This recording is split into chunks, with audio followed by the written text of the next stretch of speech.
토마스 상카라.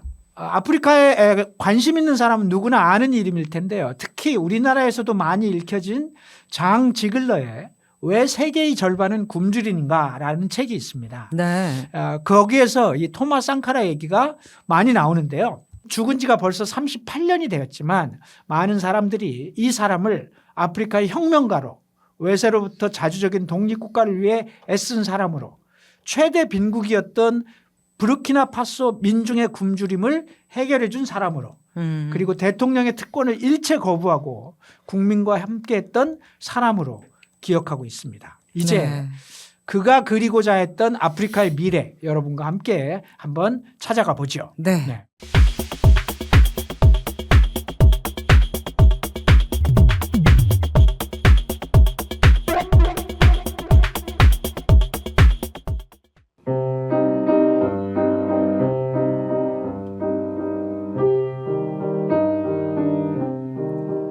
인간이 다른 인간의 신체를 먹는 식인이라는 단어는 오랜 기간 서방 세계가 구축한 차별적인 인종주의의 역사에서 흑인을 경멸하는 표현으로 사용되었다. 그러나 실은 흑인들이야말로 오히려 유럽 제국주의의 식인적 약탈의 희생자들이었다.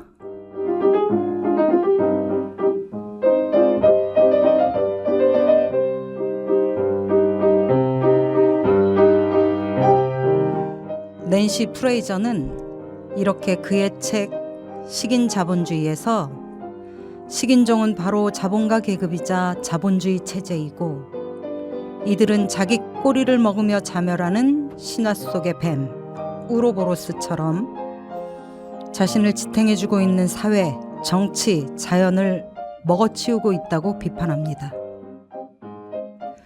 오늘 수백 년에 걸친 아프리카 대륙에 대한 제국주의의 지배와 유린이 지금 우리가 살아가는 지구라는 공동체를 어떻게 파괴하고 있는지를 새삼 돌아보게 합니다.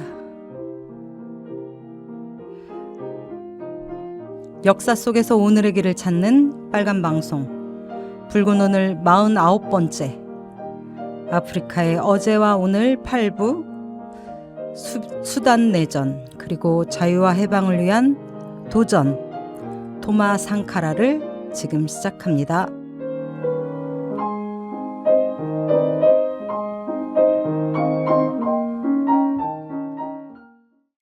네, 안녕하세요.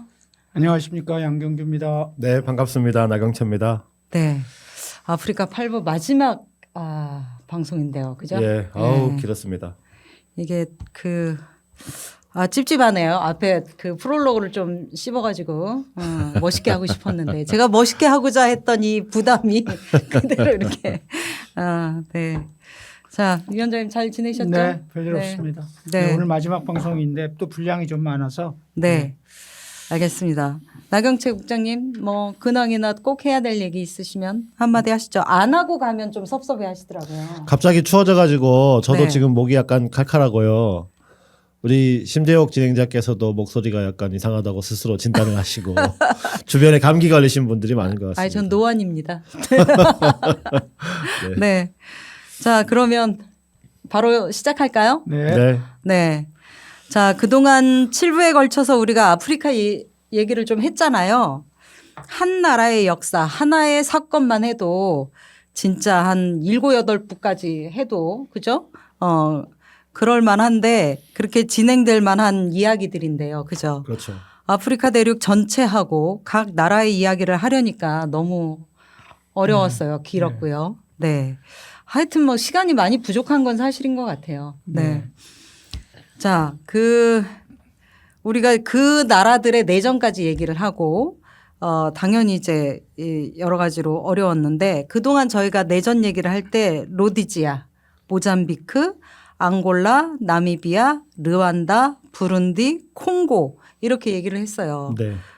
사실 이들 나라들의 이야기는 반도 사실 못한 거라고 봐야 되죠. 그죠? 네. 네. 오늘 수단 내전을 끝으로 이야기를 마쳐야 한다고 생각하니까 좀 아쉽기도 하고 좀 그렇습니다. 네, 하고 싶은 이야기 많았지만 오늘 8부로 정리하고 다음 기회에 다시 아프리카 이야기를 좀 더 하는 걸로 하겠습니다. 아쉬움을 좀 달래기 위해서 오늘은 수단 내전 이야기도 하겠지만 아프리카의 미래를 위해 자유와 해방을 꿈꾸었던 토마 상카라 그리고 줄리어스 니에레레 이런 사람들의 이야기까지 좀 하려고 합니다. 나중에 아프리카 혁명가 열전 그리고 아직 독립국가로 인정받지 못하면서도 독립국의 꿈을 버리지 않고 있는 서사하라를 비롯한 미인정 독립국가들의 이야기, 아프리카의 민주화 투쟁, 또 아프리카의 여성들에 대한 이야기 이런 것들을 할 시간을 좀 만들어 보도록 하겠습니다.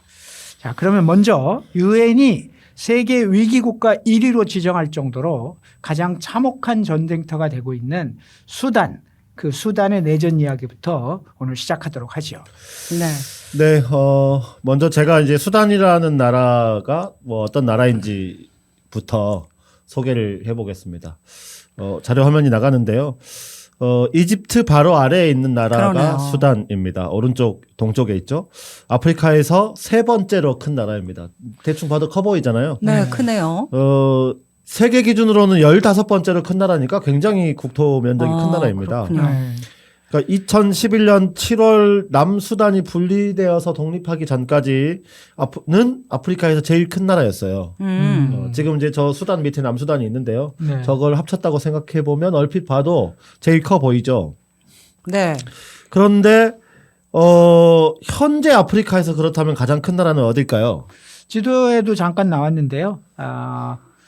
알제리. 알제리. 예. 네. 아까 알제리가 제일 커 네, 보였어요. 네, 맞습니다. 네. 한반도의 10배이고 대한민국의 22배 되는 나라. 와, 대한민국이 어마어마하게 큰 22배면 나라죠. 엄청 크네요. 아프리카 북부의 알제리가 지금 제일 큰 나라고요. 그렇다면 인구가 제일 많은 나라는 어딜까요? 나이지리아. 아, 네. 이건 유명하죠. 2만 2천 명. 제가 찾아봤어요. 네. 2억 2천만 명. 아, 2억 예, 2천 명. 예, 예. 네. 네. 나이지리아는 이제 기니만 연안에 있는 나라고요. 아프리카에 대한 이제 이해를 우리가 조금 더 마지막 시간이니까 한 번 더 확인하고자 이것저것 그러네요. 잘 알고 네. 계십니다. 역시. 네. 아니 저는 수단이 그렇게 큰 나라라는 생각을 해본 적이 없었어요. 지도를 보니까 정말 거의 크네요. 네. 네. 네. 알제리 다음으로 커 보이던데 남수단이 그런데 분리되었다고 한다면 이 나라도 일종의 분단 국가인지 이 수단이란 나라는 어떤 나라인지 얘기를 좀 해주시죠. 네, 이제 나라 이름이 남수단이라고 하니까 네. 분단 국가인가 보다. 그렇지, 우리 남한, 남한 북한 북한처럼. 이런 것처럼. 네, 이렇게 생각하는 게 뭐 당연한데요. 사실 지금의 수단 공화국하고 남수단 공화국은 하나의 나라가 둘로 쪼개졌다기보다는 원래 서로 다른 나라였고 원래 제 자리로 원래부터? 돌아갔다 이렇게 보는 게 맞습니다. 근데 두 나라가 때로는 영토를 넘나들면서 하나의 왕국인 시절도 있었고요. 하지만 오랜 기간 완전히 다른 민족, 전혀 다른 역사적 흐름을 유지해온 나라다. 그렇군요. 이렇게 보는 게 맞고요. 이제 이걸 설명하려면 자연스럽게 수단의 고대사부터 이야기를 하게 되는데요. 이집트 바로 아래에 있는 걸 아까 지도에서 보셨잖아요. 이집트 아래 수단 지역은 누비아족이라고 하는 이 부족이 원래 중심 민족이었고요. 이 사람들이 바로 위에 이미 강성한 대국을 이루었던 이집트 왕국하고 연결되고 교류했습니다. 그래서 한때는 이집트 왕국의 람세스, 그러니까 람세스. 네, 이집트 왕국의 통치권자가 이 누비아족인 적도 있어요. 어머나 그렇구나. 네. 그러니까 이제 이집트하고 매우 긴밀한 역사적 관계를 맺고 있었다는 거죠. 그래서 이제 이집트 왕국의 통치권자인 적도 있었다, 누비아족이. 그래서 이제 주로 수단의 북쪽 지역, 그러니까 지금의 수단 공화국 지역이 이집트와 밀접한 관련을 맺으면서 이어져 왔고, 그랬기 때문에 이 사람들은 이집트의 영향, 그리고 또 바다 건너 아랍 국가들과 긴밀한 관계를 주고받으면서 무슬림화된 지역이었다. 일단 이거를 이해하실 필요가 있습니다. 아하. 한편 이제 수단의 남쪽 지역, 그러니까 남수단 공화국 요 지역은요. 이제 보다 일반적인 흑인들이 중심이었고, 그래서 주요 민족은 아까 이제 그 위에 수단 지역은 누비아족이 중심이라고 했는데, 그쵸. 이 지역은 누에르족, 딩카족. 이 사람들이 이제 주요 민족이고요. 종교는 무슬림이 아니라 아프리카의 토착 종교가 이 지역의 이제 지배적인 종교였습니다. 그래서 이제 이 사람들은 이집트 중심의 아랍인들에게 공격을 받거나 지배를 받기도 했어요. 하지만 독자적인 왕국을 유지하면서 원래부터 독립적인 역사를 가져왔습니다. 그런데 1800년대 초반에 이집트가 세력이 커졌잖아요. 네. 이 이집트가 세력을 확장하면서 그 이집트 지배에 놓이게 됩니다. 그러다가 1822년도에 이 이집트가 영국의 보호령이 또 돼요. 그러다 보니까 수단 남쪽 지역은 이집트의 지배도 받지만 이집트의 보호 국가가 된 영국의 지배도 받는 이중 지배 상태에 놓이게 되는 겁니다. 살짝 복잡한데요.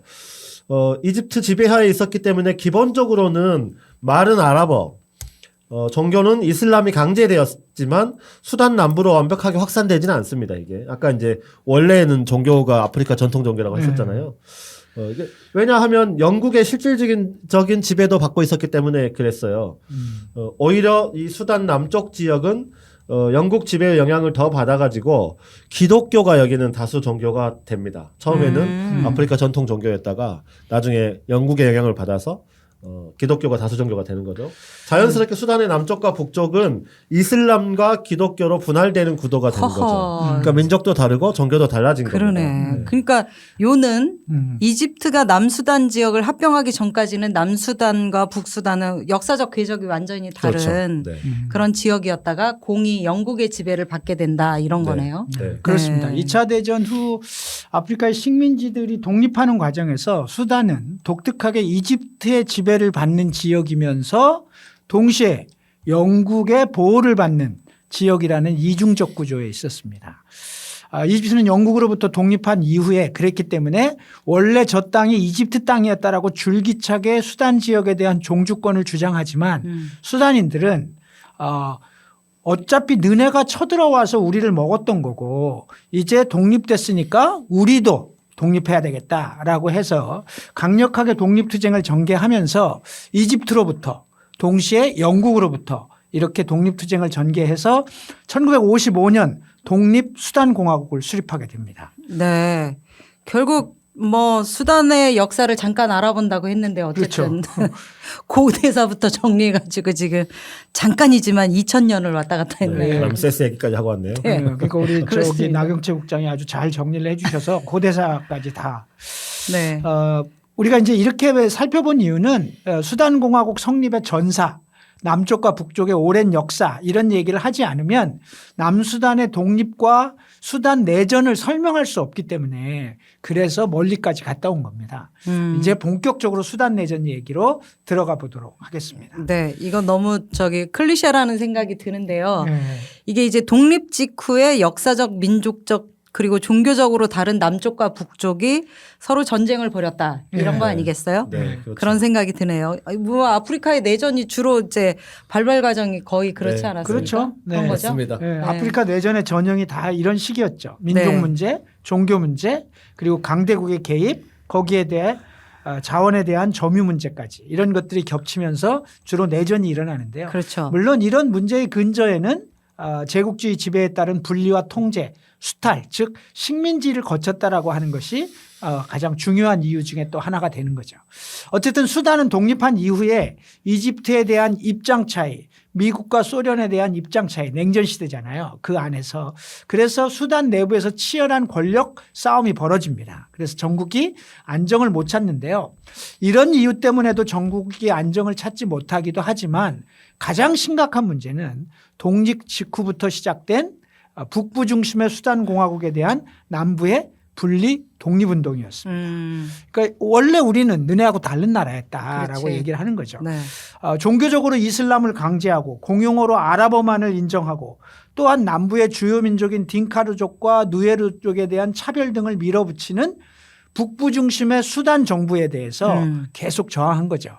그러다가 결국 내전이 벌어지게 됩니다. 네. 이게 이른바 1차 수단 내전입니다. 네. 이걸 또 쭉 설명해야 되는데 이 1차 수단 내전 과정은 생략하도록 하겠습니다. 네. 할 얘기가 많아서 결론적으로 말하면 이 내전은 1956년에 시작해서 16년 동안 벌어지다가 남수단의 이웃 나라인 에티오피아의 하일레 셀라시아 황제의 중재로 1972년 남부 지역에게 독립에 준하는 상당한 자치권을 부여하겠다라고 하는 것으로 합의를 하면서 이게 아디스 아바바 협정인데요. 네. 에티오피아의 수도가 아디스 아바바잖아요.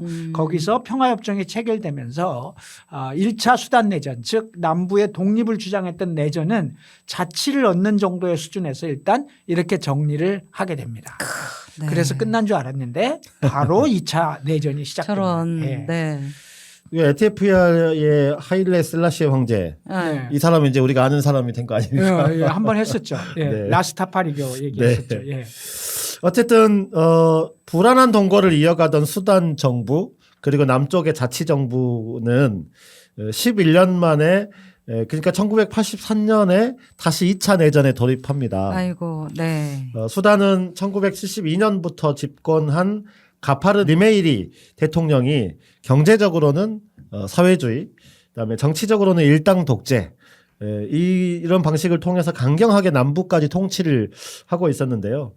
팽팽하게 대립하다가 1983년 니메이리가 남부까지를 포함해서 수단 전체를 샤리아법 샤리아법, 이슬람주의. 이슬람 중심주의죠. 이슬람주의 통치를 선언하면서 다시 폭발하게 됩니다. 남부는 네. 종교가 좀 달랐잖아요. 그쵸. 왜 그랬을까?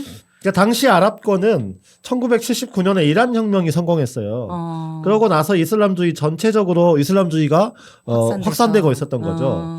그러니까 이것 때문에 권력 유지에 위협을 느낀 니메이리가 사회 기득권을 형성하고 있던 이슬람주의 세력을 자기 편으로 포섭하고 회유하기 위해서 국가의 통치 이념으로 이슬람주의를 천명한 겁니다. 갈등이 발발될 걸 알면서도 그렇게 한 거네요. 그러니까 이제 이란 혁명 이후에 이슬람 중심주의 사회 세력이 많아지니까 이제 이 사람들 그렇죠. 적극적으로 그래서 네, 중동 지역 네. 전체가 이게 확 확산되잖아요. 네. 내가 우리나라에서는 이슬람주의의 대표야 이제 이거를 보여준 거죠. 그래서 이제 일정하게 자치를 허용받았던 남부 당연히 이제 반발을 할 수밖에 없게 된 거고요. 그렇죠. 이슬람보다 기독교도가 남부는 다수였기 때문에 당연히 뭐 샤리아법은 받아들일 수가 없었습니다. 그동안에도 사실은 자치는 말뿐이고 계속 이제 수단이 이 남부 정치에 간섭을 하고 무엇보다도 상당량의 석유가 남부에 있었는데 이 남부 지역을 무단으로 수탈해서 이를 북부 중심으로 운영하는 것에 대한 경제적 불만도 커져 있던 상황에서 이런 이제 종교적인 문제까지 갈등의 요인이 된 겁니다. 당연히 이제 즉각적으로 더 이상 참을 수 없다. 항의 시위가 일어나고 니메이리는 폭력적으로 이를 진압하게 됩니다. 이제 이것을 기점으로 해서 본격적인 내전이 시작되고요. 남수단은 이제 인민해방그룹이라고 하는 군사 조직을 결성하고 정부군과 맞서게 됩니다. 당연히 뭐 수단 정부군이 압도적인 군사력으로 남부의 반군을 몰아붙이지만 남수단 같은 정부는 이럴 때 어떻게 맞섭니까? 보통 게릴라전, 으로 맞서죠. 게릴라전으로 맞서서 남수단을 완전 이 북부 이 수단 공화국이 제압하는 것은 쉽지는 않았습니다. 그래서 이 과정에서 1985년 실각한 니메이리에 이어서 등장한 마흐디 정권이 국면 전환을 위해서 그러니까 이제 니메이리 정부가 남부를 완전히 진압하지 못하고 정권이 바뀐 거죠. 그래서 바뀐 정권이 성과를 내야 되는데 남부 자치권 확대를 통해서 평화협상을 추진하는 것으로 성과를 내려고 했던 거예요. 그런데 아까 말씀드렸다시피 이미 이슬람주의가 사회 전체적으로 그쵸. 퍼져 있었단 말이죠. 그래서 이슬람주의자들의 당연히 이걸 반발합니다. 아니 남부를 또 자치를 자치권을 왜 준단 허용해 말이야? 주겠다고? 그럼 당연히 반발을 하고요. 그래서 이 새로운 정부의 정치적 입지가 매우 평화협상 때문에 좁아집니다. 그리고 이 틈을 타서 이슬람 세력을 등에 업고 89년 오마르 알바시르가 쿠데타로 정권을 잡게 됩니다. 저런. 이게 오마르 알바시르는 이제 이 뒤에 자주 나오는 이름이 되는데요. 이 정권은 이슬람 신정 정치를 전면화합니다. 당연히 이 마흐디의 그 어쨌든 유연한 정책에 반발해서 일어났던 들어간 정부이기 때문에 이슬람 신정 정치를 전면화하고 남부를 더욱 몰아붙입니다. 더 나아가서 알바시르는 수단을 이슬람주의 테러 세력들의 기지로 내어주면서 이들을 적극 지지하기 시작합니다. 네. 그 당시에 중동 지역에 세차게 불어닥치던 이슬람 원리주의자들, 테러 단체들 이런 단체들을 적극 지원하게 됩니다. 알카에다를 만들었던 빈 라덴이 바로 이때 수단으로 오게 됩니다. 빈라덴. 우리를 보호해주는 정권으로 가겠다라고 해서 수단으로 오게 되죠. 빈 라덴은 1991년 미국이 이라크를 침공한 걸프전에서 사우디아라비아가 미국의 기지, 군사기지를 내주니까 이것을 강력하게 비판하거든요. 그렇죠. 네. 그러니까 사우디 정부가 굉장히 껄끄러워진 상태가 되는 거죠. 그래서 자이반 타이반으로 사우디아라비아를 떠나서 그래서 알바시르가 후견하고 지원하고 있는 수단으로 옵니다. 그리고 여기서 세계의 지하들을 위한 알카에다의 근거지를 마련하게 됩니다. 네. 이때가 1993년이었습니다. 93년. 그거 기억나요. 우리가 지난번 에피소드 때 이슬람 근본주의 얘기할 네. 때 있잖아요. 31편인가 그랬는데요. 오사마 빈 라덴이 수단을 근거지로 삼아가지고 세계 테러를 지휘했다. 이런 얘기 나오거든요. 나오죠. 네네. 네. 빈 라덴은 이제 수단의 무장 지하디스트들의 훈련 캠프를 만들고 네. 그리고 자신이 세운 알카에다를 적극 확장시키면서 세계적인 테러를 벌이기 시작합니다. 그렇죠. 그때부터. 그래서 1992년 12월에 예멘 아덴 호텔 폭탄 테러 그리고 1993년에 미국 버지니아주 CIA 본부 총기 난사, 뉴욕 월드 트레이드 센터 폭탄 테러 그리고 1995년 6월 달에 호스니 무바라크 이집트 대통령 암살 시도 등을 비롯한 여러 건의 테러를 저지르게 됩니다.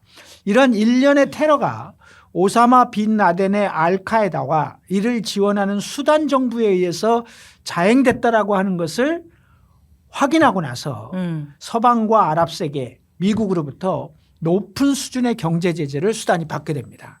알카에다를 보호하는 이 정부를 이제 세계 서방과 미국이 강력하게 경제 제재로 가는 거죠. 경제적인 어려움이 엄청 가중됐고요. 그랬겠네요. 예.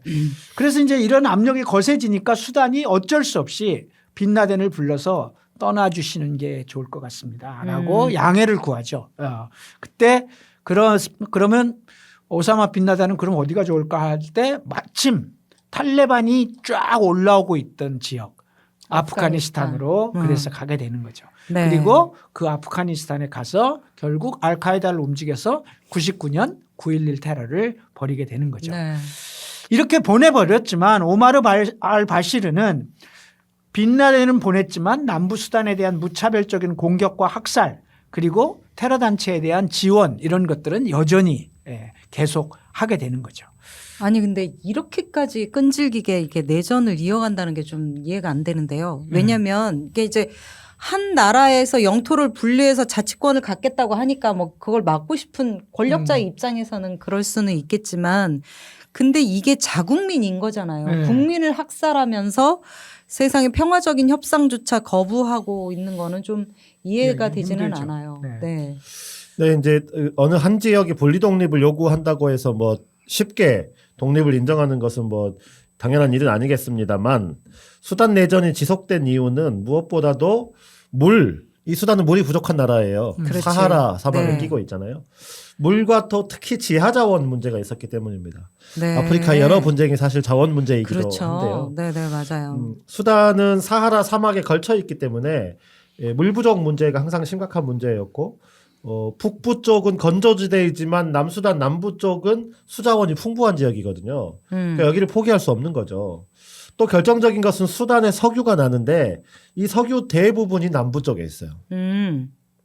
그래서 경제 제재와 알카이다 연계로 인해서 미국의 뭐 폭격도 당하고 이런 뭐 여러 가지 어려움이 있었음에도 불구하고 이 지역을 절대 포기할 수 없었던 거죠. 그렇겠네요. 심지어는 1998년에는 알카에다의 군사기지를 폭격한다면서 미국이 이 수단의 수도 하루툼을 미사일 공격을 해버려요. 이런 공격까지도 받는데 도 계속 이걸 유지한 거죠. 사실 이제 알카에다 군사기지가 이 하루툼에 있지도 않았어요. 그러니까 미국이 폭격은 했는데 군사기지 없었던 그렇죠. 그거죠. 이제 요 작전을 펼 때 요게 이제 그 무한 도달 작전, 인피니트 리치 이렇게 하더라고요. 그래서 무한 이제 도달 작전. 토마호크 순항 미사일을 수단하고 아프간에 이렇게 폭격을 했던 이거 클린턴 예. 때죠? 그렇죠. 클린턴 때인데 사실 군사기지가 없는데 폭격을 한 이유가 있었죠. 약간 구설수가 분분히 있었잖아요. 네. 르인스키 사건을 덮으려고 그랬다 막 이런 네. 얘기도 있고. 사실 영화가 그 웩더독 네, 예, 맞습니다. 그런 영화도 나오고 그랬잖아요. 예. 어쨌든 수단 얘기하고 오사마 빈 라덴이 이 내전에 연결이 되는 거를 참 붉은 오늘 들으면 이게 세계가 이렇게 연결되고 저렇게 연결되고 그렇죠. 그러니까 정말 꾸준히 잘 들으시면 이게 전체적으로 세계가 그렇습니다. 돌아가는 네. 그림을 볼 수가 있는 거죠.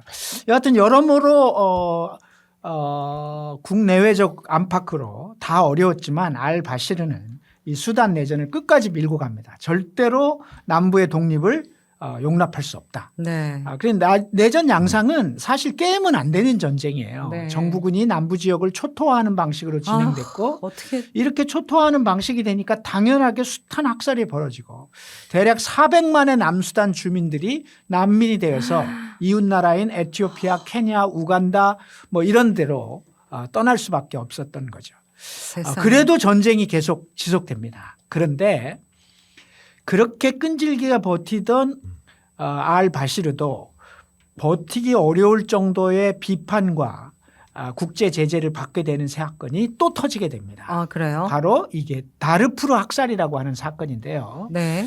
이 사건은 어쨌든 이 알바시르의 정치적 입지를 엄청 좁힌 그런 네. 사건이었습니다. 어떤 사건이었어요? 이 사건은 제가 좀 설명을 드리겠습니다. 네. 이 다르푸르 학살은 대표적인 종족 분쟁이면서 전형적인 제노사이드이기도 아하. 합니다. 내전이 진행되던 2003년 내전과는 별개로 수단 서부에 다르푸르라고 하는 지역이 있어요. 네. 이 지역에서 민족 간 충돌이 벌어집니다. 다르푸르의 원주민 30만 명이 학살되는 사건이 일어났는데요.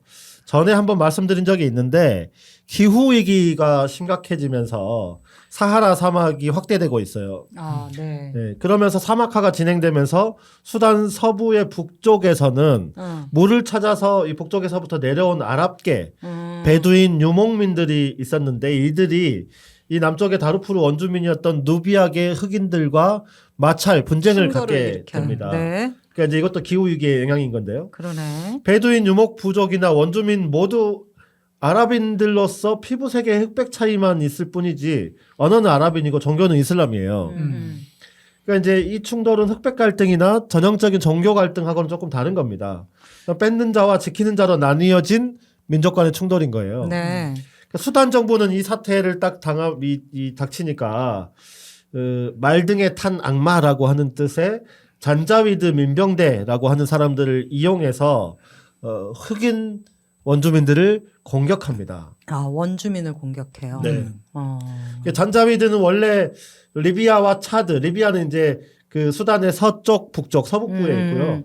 차드는 수단의 서부에 있는 나라인데 리비아 차드 전쟁이 끝나면서 수단의 다르푸르 지역으로 이동한 리비아 측의 잔존 병력, 파르티잔 활동을 했던 이 잔존 병력이 중심이었어요. 잔자위드가. 네. 네. 근데 이제 이들을 수단 정부가 지원하면서 이 지역의 반정부 세력을 진압하는 역할을 이들에게 맡겼던 거예요. 아하. 네. 그러니까 이런 상황에서 물 분쟁이 발생하니까 정부 비호를 받으면서 함단 다갈로 이 사람 이름입니다. 아, 함단 다갈로. 다갈로라는 사람이 지휘하는 잔자위드 민병대가 다르푸르 지역을 마음대로 유린하기 시작한 겁니다. 저런. 이에 맞서 흑인들도 단지 땅을 지키는 것을 넘어서 이제는 정부에 저항하는 반군을 조직해서 대항하게 되는 거고요. 이 과정에서 잔자위드에 의한 학살, 고문, 성폭행, 방화 약탈 이런 것들이 광범위하게 벌어지면서 또 마찬가지로 수백만 명의 난민이 이 사건을 통해서 발생을 세상에. 합니다.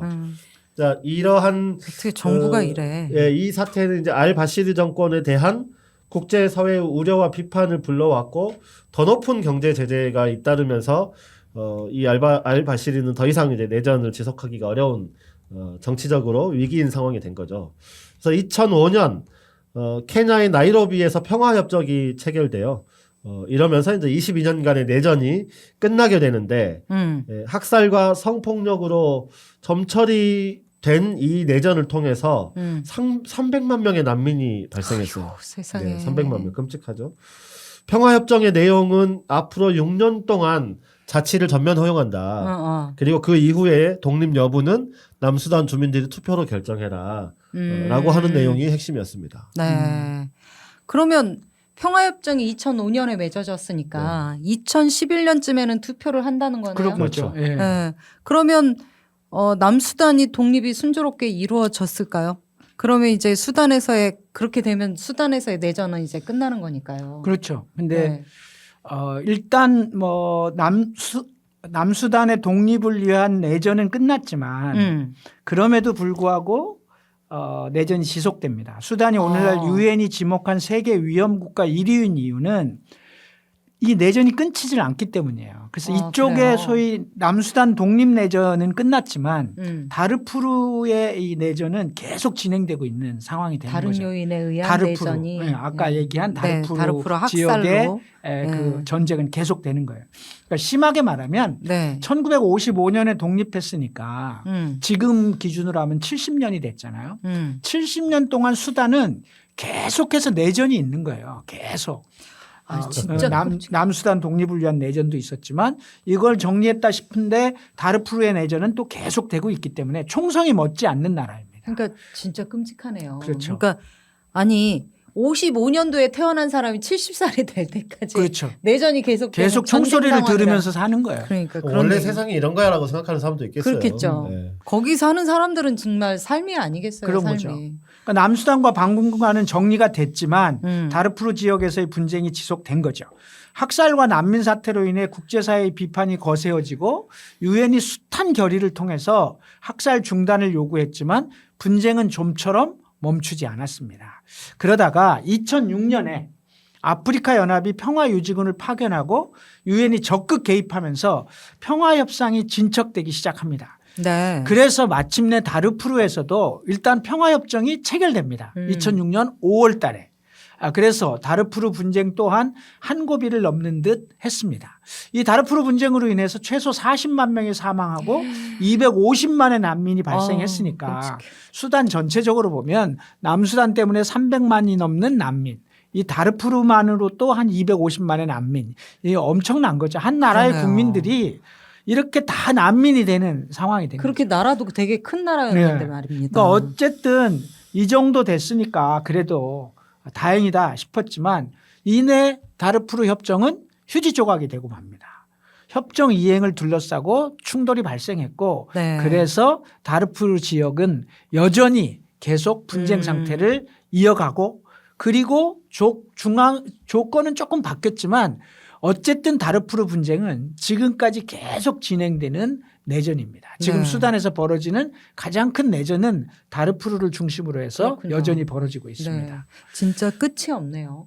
아니 그래도 남부는 이제 조용해졌으니까 수단 전체 지역이 분쟁 상태는 아닌 거 아닌가요? 다르푸르를 제외하면 그래도 그나마 괜찮다. 그렇게 생각할 수도 이렇게 있는데 볼 수도 있지 않을까요? 예, 네, 정말 그러면 다행이다 싶지만 다르푸르 분쟁이 진행되는 수단 공화국에서 진행되는 와중에 독립한 남수단에서 또 내전이 벌어집니다. 네. 남수단은 왜 또 끝났다고 했잖아요. 그러니까 이제 그 수단하고 남수단이 원래 있었던 분쟁이 다시 재발했다 이런 뜻은 아니고요. 남수단 내부에서 독립한 남수단 안에서 또 내전이 벌어져요. 아 그렇군요. 참 예. 황당하죠. 네, 황당해요. 이제 2011년도에 남수단 자치정부가 협정에 의거해서 독립 여부를 묻는 국민투표를 했다고 했잖아요. 네네. 그래서 이제 98%에 가까운 찬성으로 193번째 유엔 회원국이 됩니다. 독립을 한 거죠. 야, 저 남수단, 네, 남수단 공화국이 탄생했습니다. 저 얼마나 네. 좋아하는 표정입니까? 그렇죠. 그래서 이 사진 독립 끝내준다. 선포식에 수단의 대통령이었던 오마르 알 바시르 대통령도 참석했어요. 그래서 이제 국제사회가 다 축하하고 뭐 손색 없이 일단 출발을 한 겁니다. 네. 그런데 남수단에서 최악의 내전이 참혹한 학살이 또 벌어진 건데요. 아까도 말씀드렸듯이 남수단은 아주 다양한 민족들이 분포하고 있어요. 그동안에는 수단하고 싸우느라고 이 남수단의 민족 분쟁이 도드라지지는 않았는데 이제 독립하고 난 다음에 민족 간 분쟁이 번물이 터지는 거죠. 분쟁 이유는 자원 확보, 물 문제였습니다. 이런 자원 확보 분쟁은 여기가 이제 대통령은 딩카족이었고요. 부통령은 누에르족, 키르 대통령과 마차르 부통령이었는데 이들이 이제 어렵게 민족 간 통합 정부를 구성했단 말이죠. 구성했던 이들이 중앙 권력까지 치열한 갈등 구조에 빠진 겁니다. 저런. 이게 이제 이 민족이 갈등을 일으키니까 당연히. 네. 음. 그 이제 이 갈등이 2011년 3월 11일 내전으로까지 폭발을 한 거고 딩카족과 누에르족 사이에서는 어디에 어떤 내전에서도 볼 수 없던 참혹한 학살, 성폭력까지 동원하면서 전쟁이 일어나고 이렇게 되니까 이 딩카족과 누에르족은 대표적인 종족일 뿐이지 이들만 있었던 건 아니거든요. 더 소수 민족들도 있어요. 이들도 아이고 우리 스스로 지키지 않으면 안 되겠다 이런 생각을 하게 되고요.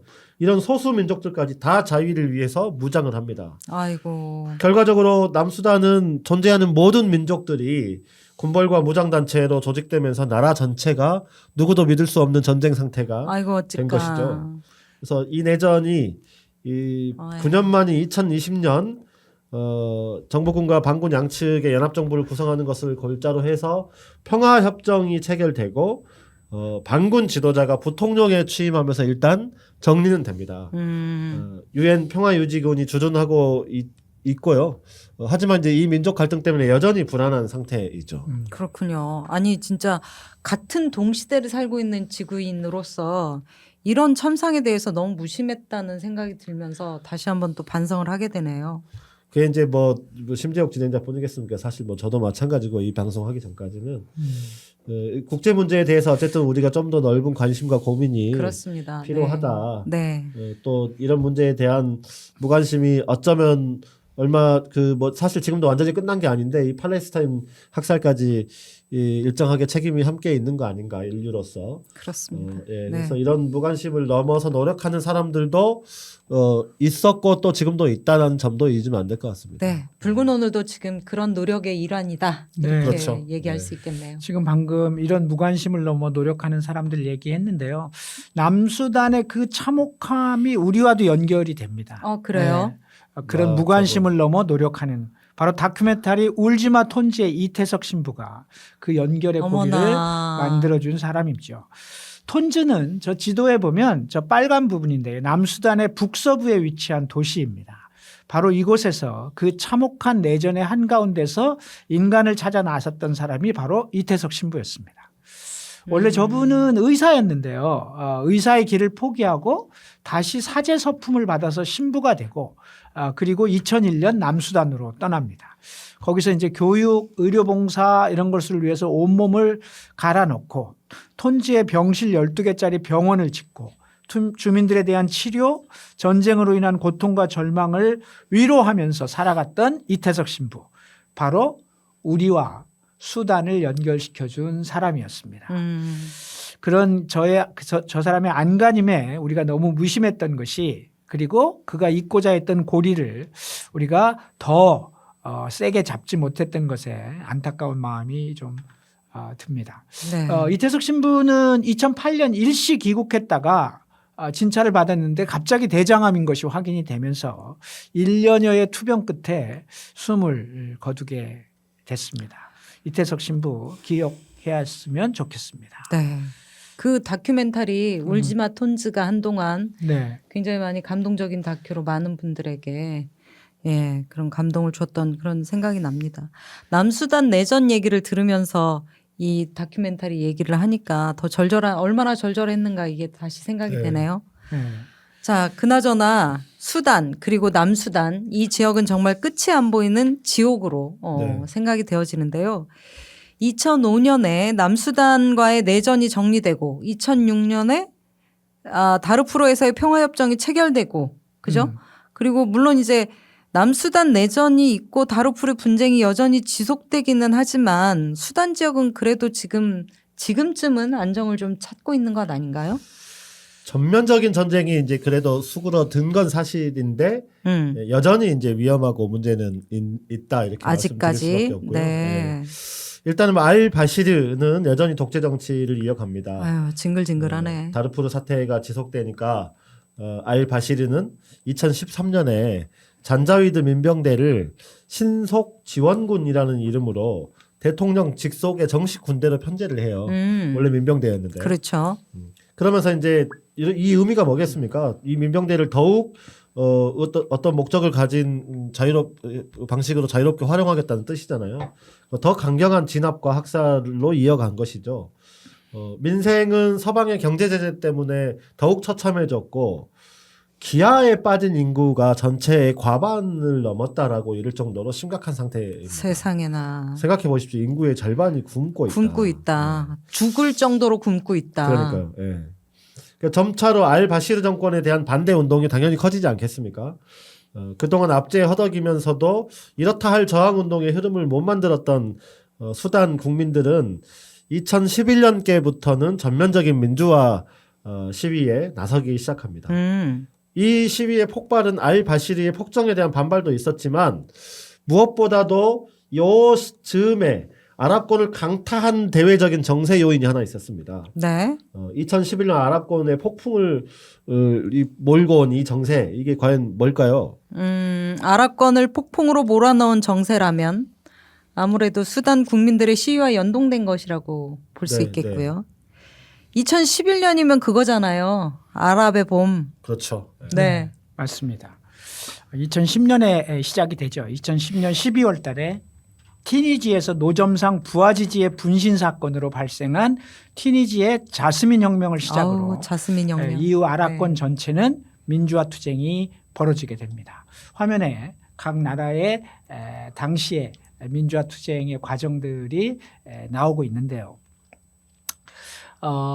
수십 년간 집권하면서 독재 정치를 휘두르던 아랍의 독재자들에 대해 각국의 시민들이 들고 일어선 겁니다. 튀니지, 리비아, 이집트, 예멘 등의 나라에서 정권이 교체되는 등 아랍권의 민주화 투쟁이 중동과 아프리카에 몰아치기 시작합니다. 수단도 예외가 아니었습니다. 그러나 수단의 민주화 투쟁은 실패합니다. 알바시르가 워낙 강경하게 버티면서 제압을 하고 들어오기 때문에 국민들의 피해만 늘어가는 상황이 되는 거죠.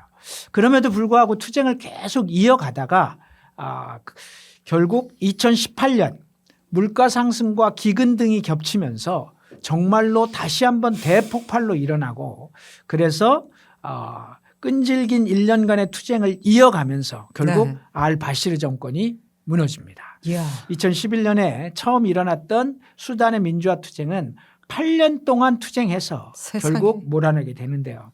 시민들의 저항을 등에 업고 2019년 4월 11일 시민들이 이렇게 반발하니 우리도 참을 수가 없다라고 하면서 군부가 일어서서 정부군의 참모총장이었던 압델 파타흐 압델 라흐만 알 부르한과 신속지원군 사령관이었던 모하메드 함단 다갈로가 손을 잡고 알 바시르 정권을 축출합니다. 네. 신속지원군. 네. 자기가 키워가지고 자기가 걔네들 때문에 이제 됐네요. 드디어 이제 수단이 국민들에 의해서 민주주의를 쟁취한 건가요? 정말 다행인데요. 근데 뭐 꼭 그렇지가 않습니다. 하긴. 알부르한, 다갈로. 이거 한국 사람들은 이거를 이해를 할 것 같아요. 왜냐하면 우리한테는 박정희 이후에 전두환과 노태우가 있잖아요. 그렇죠. 네. 네. 군부의 쿠데타로 다시 네, 정리가 박정희가 된 거니까. 죽고 전두환 노태우가 나왔다고 해서 민주화되었다고 우리가 말하지 그렇죠. 않잖아요. 맞습니다. 그런 것처럼 네. 알부르한과 다갈로 알바시리를 도와서 민주주의를 억압했고 국민들을 학살하는 데 앞장섰던 사람이잖아요. 이 사람들이 권력을 잡으려고 자신을 키웠던 알바시리를 배신한 거예요. 예, 시민들은 당연히 민정 이양을 요구하면서 시위를 이어나갔겠죠. 다르푸르에서는 여전히 격렬한 충돌이 발생하고 또 이제 폭우 홍수까지 겹치면서 국토가 초토화됐는데 수단은 그야말로 뭐 지옥 같은 일상이 전개됩니다. 정치뿐만 아니라 자연재해까지 겹친 거죠. 그리고 이제 그 모든 피해는 당연히 오롯이 국민들의 몫이 될 수밖에 없었는데 잠깐 동안 시민 항쟁으로 군부가 물러났지만 권력의 맛을 보았던 정부군과 신속지원군이 다시 2021년 군사 쿠데타로 또 집권합니다. 당연히 또 시민들이 봉기했지만 군부는 또 무자비한 폭력을 휘두릅니다. 수많은 나라에서 군부 정권의 인권 탄압을 비판했지만 수단의 군부 정권은 아랑곳하지 않았어요. 다시 한번 압제의 나라로 수단을 되돌리고 맙니다. 진짜 너무 할 말이 똑같아. 없네. 진짜. 그러니까 79년에 뭐 11.6으로 무너진 다음에 80년에. 잠깐 서울에 봄이 왔다가 그렇죠. 네. 전두환 노태우가 들어서고 뭐 그런 거죠. 예. 아니 진짜 이런 나라가 있다고 생각하니까 21세기에 진짜 네. 그러게요. 쿠데타와 쿠데타로 이어지는 군사 독재가 그 나라의 역사의 전부다. 너무 끔찍하지 않습니까? 네. 그리고 그 과정에서 정말 학살당하고 기근으로 죽고 그다음에 파탄난 수백만 명의 그 난민이 발생하는 이런 나라가 있다는 것. 그리고 그런 나라들이 지구 곳곳에 있다는 것 자체가 같은 동시대를 살고 있는 한 사람의 시민으로서 정말 너무 가슴이 아프다는 생각이 드네요. 자, 우리가 또 할 얘기는 많은데요. 잠깐 아니 이렇게 아프리카 너무 힘들어요, 진짜. 네. 수단 얘기를 했죠. 지난번에 우리가 콩고 콩고. 얘기도 네. 하고 막 이랬지만 할 때마다 내전을 얘기할 때마다 너무 힘든 것 같습니다. 저희 잠깐 그 이야기 진행하기 전에 한 10분 정도 쉴까요? 지금 8시 46분인데요. 55분까지. 55분에 저희 네. 다시 잠깐 쉬고 돌아오겠습니다.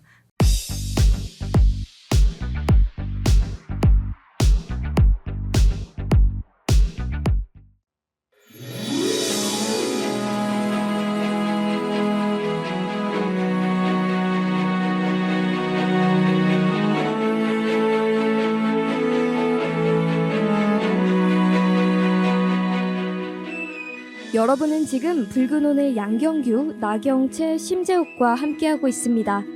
역사 속에서 오늘의 길을 찾습니다. 붉은 오늘.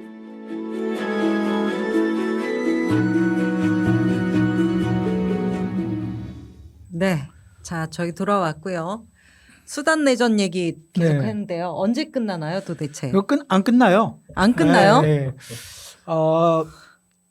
그렇게 해서 쿠데타로 집권한 이 군부는 이번에는 정부군과 신속 지원군 지들끼리 또 싸웠던. 권력 투쟁을 벌이면서 네. 다시 수단을 전쟁터로 몰아넣습니다. 징글징글하네. 그리고 지금 진행되는 내전은 결국 이 내전입니다. 원래 지금까지. 쿠데타로 집권했던 이 두 군부 세력이 갈라져 가지고 벌이는 전쟁, 그 내전이 오늘 지속되는 내전입니다. 아, 그렇군요. 네. 최근 수단 관련 외신을 통해 현재 수단 내전의 양상을 한번 보도록 하죠. 네. 한 2달 전에 이런 기사가 나옵니다. 수단 어른들의 내전에 5살 아이까지 성폭력 당하고 있다라는 제목의 기사가 2달 전 수단 사태의 참상을 이렇게 전하고 있습니다. 제목만 들어도 현재 상황이 얼마나 끔찍한지 알 수 있는데요. 그러게요. 이 내전은 2021년 쿠데타로 대통령이 된 알 부르한이 권력의 위협이 되는 신속 지원군을 해체해서 수단의 정규군으로 통합하려고 합니다. 그러니까 함단 다갈로가 반발하면서 그래서 시작된 전쟁이 바로 이 내전입니다. 그렇군요. 초기에는 다갈로의 신속 지원군이 수도 하루툼을 점령하면서 기세를 올렸지만 다시 정부군에 밀려 퇴각하고 그리고 지금 현재는 끝없는 내전이 지속되고 있는 상태입니다. 신속 지원군은 원래 자신들의 근거지였던 다르푸르를 중심으로 해서 정부군과 전쟁을 벌이고 있는 중입니다. 다르푸르 지역은 수자원은 물론 수단의 최대 금강이 퍼져 있는 지역입니다. 그래서 정부군으로서는 반드시 이곳을 장악해야 되는 지역이고 반대로 신속 지원군 입장에서는 이곳을 끝까지 붙잡고 있어야 반군을 유지할 수 있고 밀무역을 통해서 전쟁에 필요한 자금도 조달할 수 있기 때문에 절대로 양보할 수 없는 지역이 되고 있는 거죠. 그렇기 때문에 이 전쟁은 아주 격렬한 양상으로 진행될 수밖에 없습니다. 지난주에 들어온 외신은 이렇게 들어오는데요. 신속 지원군이 비아랍계 흑인 2,000명을 처형했다는 뉴스가 들어와 있습니다. 2,000명을? 네, 신속 지원군이 집집마다 뒤져서 의도적으로 인종을 흑인이면 무조건 죽이는 인종 학살을 벌이고 있다라고 하는 뉴스가 집을 뒤져서 네, 그 뉴스가 지난주에 보도된 외신 중에 하나입니다. 아우 너무 끔찍해요. 광물 자원에 대한 탐욕과 제노사이드 그놈의 광물 자원이 이번엔 금인가요? 네. 지난번 콩고에서는 히토류인 코발트하고 구리 때문에 그 난리가 났었고 네. 여기서는 금 때문에 지금 이 난리가 나고 있는데 세계 곳곳이 그야말로 자원전쟁과 제노사이드의 야만의 전쟁터가 되고 있다. 이렇게 볼 수 있겠네요. 그렇죠. 근데 이제 문제는 이 2년의 전쟁이 가뜩이나 오랜 기간 내전으로 고통을 받았던 수단의 이제 보통 사람들의 삶을 파괴했다는 네, 것입니다. 그렇죠. 화면에 나오는데요. 국제구조위원회가 한 보고에 따르면 네. 수단 인구가 4,810만 명인데 이 중에 네. 63%인 3,040만 명이 외부 도움이 필요한 상태인데 3천만 더 명이. 심각한 것은 이 중에 어린이가 1,600만 명이라는 거다. 어떻게? 우리가 팔레스타인에서도 희생자의 적지 않은 비율이 어린이다라고 하는 것을 네. 알았잖아요. 이제 이런 일이 생기면은 어린 아이들이 이렇게 희생이 됩니다. 인구의 절반 이상인 2,560만 명은 심각한 굶주린 상태에 있다고 합니다. 그 중에서 75만 명은 아예 기아 상태다. 못 먹고 있다. 또 내전 기간 동안 20만 명이 이미 사망을 했고 330만 명이 이집트, 차드, 남수단으로 난민이 되어서 떠났다고 합니다. 그러니까 우리가 앞에서도 얘기했지만 처음에 남수단 독립 때 400만, 400만. 그다음에 다르푸르 학살 때 한 200만. 또 이번에 이 전쟁으로 또 330만이 네. 또 난민이 됐다고 하니 도대체 이 나라를 어쩌면 좋겠냐고요. 아니 제가 만약에 이 지역에서 태어났다면 저는 아마 이미 죽었거나 그렇죠. 난민의 신분으로 살았겠죠. 그러니까 얼마 굶주림에 전에 시달리면서. 세계 각국의 평균 수명이 나와 있는데요. 아프리카의 중위 연령이 25세입니다. 그러니까 이것은 얼마나 사람이 많이 죽으면 아프리카 전체의 중위 연령이 25세라는 게 이게 얼마나 끔찍한 얘기예요. 제가 요 방송 진행하다가 몇 부쯤인가요? 더글러스 러미스가 쓴 경제 성장이 안 되면 우리는 풍요롭지 못할 것인가. 네네네. 그 책에서 외국과의 전쟁으로 죽은 사람보다 자기 나라 군대 때문에 죽은 사람이 그렇죠. 세계에는 많다. 아프리카를 보면은 이해가 바로 되는 거죠. 네. 네. 아, 어쨌든 계속 이야기를 이어서 해보겠습니다. 현재 이 내전에 나타나고 있는 양상 중에 가장 아마도 심각하다라고 우리가 말할 수 있는 것은 바로 성폭력입니다. 성폭행. 1200만 명이 성폭력 위험에 노출되어 있다고 하는데요. 유엔은 이 지역을 언급하면서 네. 상상할 수 없는 성폭력이라고 표현했습니다. 국경 없는 의사회는 자신들이 2024년에 치료한 성폭력 피해자 385명 가운데 16명이 5세 미만 아동이었다. 그 중에서는 1살짜리 영아도 4명이 있었다고 보고를 남겼습니다. 수단의 여성들은 현재 단순히 보호받고 있지 못하는 것이 아니라 그냥 성폭행의 표적인 존재가 되어버렸다. 이런 증언을 덧붙였죠. 정말 말하는데도 끔찍하네요. 말을 이을 수가 없네요. 너무 끔찍합니다. 국제사회가 이걸 모르지 않을 텐데 이 정도면 정말 진짜 대책이 필요한 거 아닙니까? 그렇죠. 내전 종결이 당장 어렵다고 하더라도 주민들의 안전과 구호에 대해서는 어쨌든 책임 있는 조치가 필요한 것 아닌가 이런 생각이 좀 드네요. 그런데 안타깝게도 미국을 비롯한 국제사회의 관심은 정말 미미한 수준입니다. 유엔은 지난해 인도적 지원 기금으로 39억 달러를 각국에 요청했지만 실제 거친 금액은 놀랍게도 요청한 금액의 6.6%인 2억 5,700만 달러에 불과했습니다. 유럽 국가들도 회의를 통해서 20억 유로를 결의했지만 거의 내지 않고 있다고 합니다. 아휴. 각국 정부의 무관심에 발을 동동 구르며 지원에 나서고 있는 세계 식량 계획, 유니세프, 국제적십자위원회, 국경 없는 의사회 모두 자금 부족으로 지원 활동에 어려움을 겪고 있습니다. 사실 이런 자금난은 올해 들어서 더 심각해지고 있는데요. 트럼프가 미국의 대외 지원 기구인 USAID를 해체하고 대외 지원금을 중단하면서 상황은 더 심각해지고 있는 상태입니다. 아이고, 세상에. 트럼프 정책이 또 이렇게 아프리카에 불똥이 튀네요. 그러니까 네. 평화상을 주어서는 안 된다니까요. 무슨 전쟁 나는데 잠깐 그게 무슨 어불성설이랍니까? 그러니까.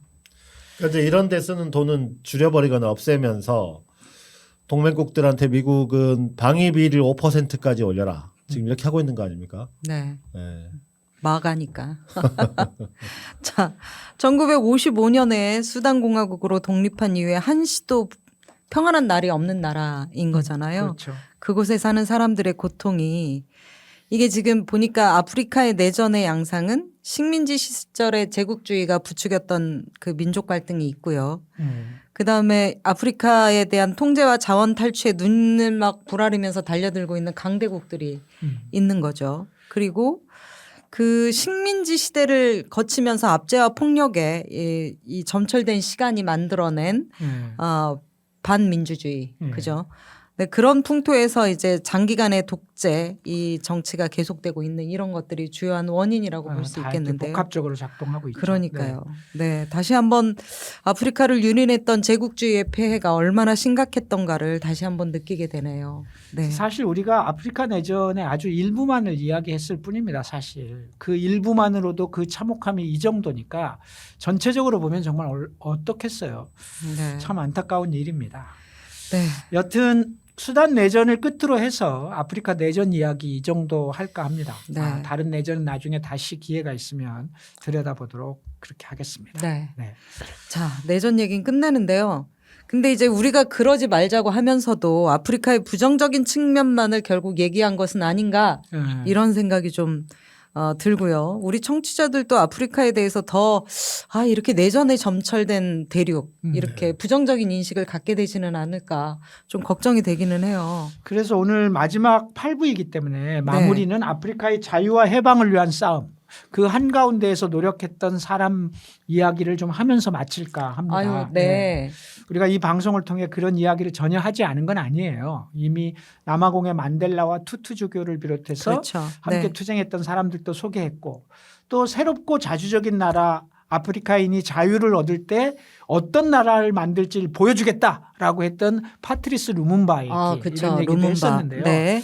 이야기를 마치는 오늘 토마 상카라 그리고 줄리어스 니에레레 이 두 사람의 얘기를 하고 마치려고 합니다. 네. 화면 한번 보시죠. 화면에 지도가 나오는데요. 오트볼타라는 나라가 있습니다. 볼타강의 상류라는 뜻의 프랑스어인데요. 프랑스가 자신들의 식민지였던 지역에 붙인 이름입니다. 오트볼타. 프랑스어입니다. 독립 후에도 이 이름을 계속 써서 오트볼타 공화국이라고 불리다가 1984년에 이름이 바뀝니다. 나라 이름이. 부르키나 파소. 원주민들의 말로 정직한 사람들의 나라라는 뜻입니다. 멋지다. 이 나라의 이름은 1983년 군사 쿠데타로 집권한 토마 이지도르 노엘 상카라 보통 토마 상카라라고 부르는데요. 토마 상카라 대통령이 취임 1주년이 될 때 1984년 8월 달에 국명을 이렇게 고칩니다. 토마 상카라 아프리카에 관심 있는 사람은 누구나 아는 이름일 텐데요. 특히 우리나라에서도 많이 읽혀진 장 지글러의 왜 세계의 절반은 굶주린인가라는 책이 있습니다. 네. 거기에서 이 토마 상카라 얘기가 많이 나오는데요. 그래서 우리나라 사람들도 이 이름을 꽤 많이 알고 있습니다. 비록 아프리카의 작은 나라의 대통령이긴 하지만 그 이름을 많이 알고 있죠. 그가 죽은 지가 벌써 38년이 되었지만 많은 사람들이 이 사람을 아프리카의 혁명가로 외세로부터 자주적인 독립국가를 위해 애쓴 사람으로 최대 빈국이었던 부르키나파소 민중의 굶주림을 해결해 준 사람으로 그리고 대통령의 특권을 일체 거부하고 국민과 함께했던 사람으로 기억하고 있습니다. 이제 네. 그가 그리고자 했던 아프리카의 미래 여러분과 함께 한번 찾아가 보죠. 네. 야, 오랜만에 이게 긍정적인 얘기를 하려니까 이런 멋진 기분이 좋습니다. 네, 그렇습니다. 멋있게 먼저, 소개해 주세요. 네, 이제 토마 상카라의 나라 부르키나 파소 이 나라를 소개시켜 드리겠습니다. 이 나라는 19세기 말에 프랑스가 진출한 이후로 20세기 초에 프랑스 식민지가 된 곳인데요. 과정까지는 생략하겠습니다. 2차 대전 후에 1960년 프랑스로부터 독립을 했고요. 오트볼타 공화국이 되었다 이렇게 이미 말씀드렸습니다. 1960년 이후에 4명의 대통령이 통치를 했는데 모두 군사 쿠데타로 집권을 했습니다. 네. 이들은 모두 종주국이었던 프랑스에 휘둘리면서 자신의 권력을 유지하는 데 급급했고요. 그 사이에 이제 민생은 아프리카 국가 중에서도 가장 어려운 축에 속하게 되었습니다. 이 나라는 전략적으로 중요한 지역도 아니고 또 별다른 자원도 없는 나라인데다가 뭐 넓은 나라도 아니에요. 227만 제곱킬로미터예요. 한반도가 22만 제곱킬로미터거든요. 아프리카에서는 작은 축에 속하죠. 사하라 사막에 자락에 또 있어요. 그러다 보니까 기후가 덥고 땅은 뭐 돌과 덤불 같은 것만 무성한 나라입니다. 남부의 일부를 제외하고는 경작지로 쓸 수도 없는 땅이고 그나마도 25% 정도만이 농경지로 쓸 수 있는 땅이라고 합니다. 그러니까 당시 통계로 헥타르당 농산물 수확량이 540kg였는데 이게 어느 정도냐면 당시에 프랑스의 헥타르당 수확량이 4,833kg이었다고 해요. 그러니까 그 9분의 1에 불과한 거죠. 척박한 땅의 나라였던 겁니다. 아동 취학률이 6%밖에 안 됐습니다. 네, 7,000개의 행정 단위의 학교가 1,300개 있었고요.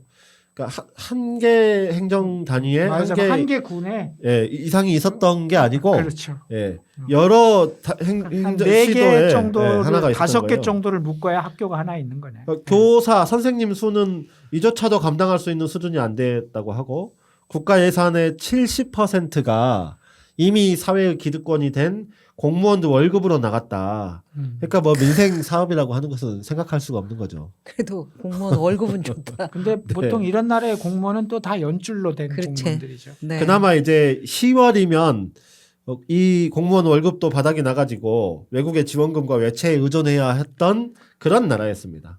당연히 이제 1인당 GDP나 국민소득은 아프리카 중에서도 최하 하위권이고요. 날만 새면 쿠데타가 일어나는 나라였기 때문에 경제적으로는 최빈국 그런 나라가 바로 오트볼타였습니다. 참 진짜 였습니다. 예. 오트볼타라는 나라는 되게 생소한 이름이에요. 네. 부르키나파소는 좀 들어본 것 같은데요. 네. 그런 나라에 토마 상카라라는 대통령이 있었다는 얘기인 그렇습니다. 거죠. 네. 네.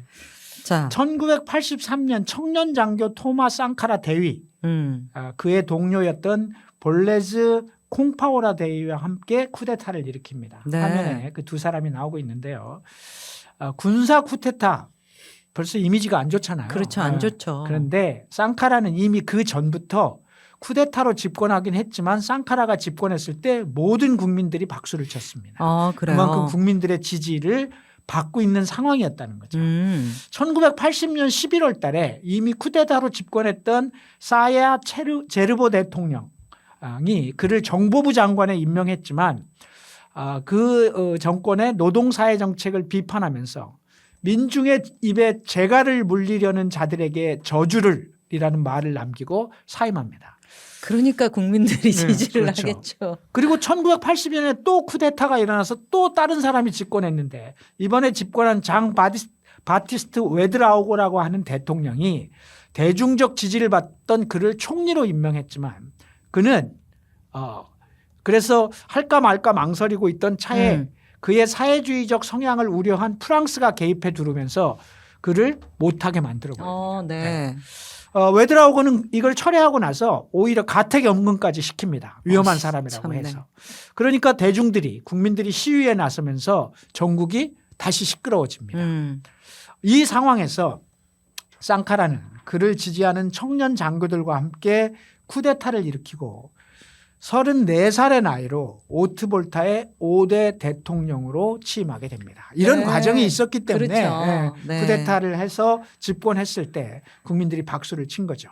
이렇게 이렇게 대통령이 되고 나서 오트볼타라고 하는 이 나라에 그리고 아프리카 전체에 새로운 역사가 써지기 시작합니다. 진짜요? 네.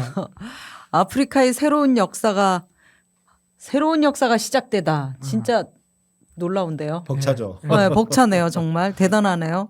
앞에 그 파트리스 루문바 있었잖아요. 그렇죠. 그분은 안타까운 죽음을 맞이했잖아요. 네. 그리고 루문바는 집권하자마자 사실은 이제 그 내전에 휘말리면서 이렇다 할 정책적인 어떤 성과가 있거나 그렇진 않았죠. 이런 거는 네. 못했잖아요. 예. 근데 이제 상카라는 새로운 역사라고 하니까 뭔가 부르키나파소 또는 이제 아프리카에 새로운 어떤 지평을 열었나 이런 생각이 좀 드는데 그가 새로 쓴 역사가 무엇인지 정말 궁금하네요. 예. 네, 말 그대로 역사를 새로 씁니다. 정말이요. 네, 취임 후에 이 상카라는 자신이 구상한 정책들을 아주 의욕적으로 추진을 하는데요. 네. 이미 말씀드린 것처럼 식민 잔재부터 지우기 위해서 나라 이름을 부르키나파소로 바꿉니다. 이렇게 뭔가 이렇게 딱 결의를 보여주고요. 정직한 정직한 사람들의 네. 나라라잖아. 네. 이제부터 시작이야 잘 봐. 이제 이런 잘 봐. 이런 것처럼 네. 보이죠. 네. 후진 국가에서 나타나는 친인척을 중심으로 채용된 방만한 공무원 사회, 공직사회 개혁을 위해서 전면적인 예산 삭감을 시행합니다.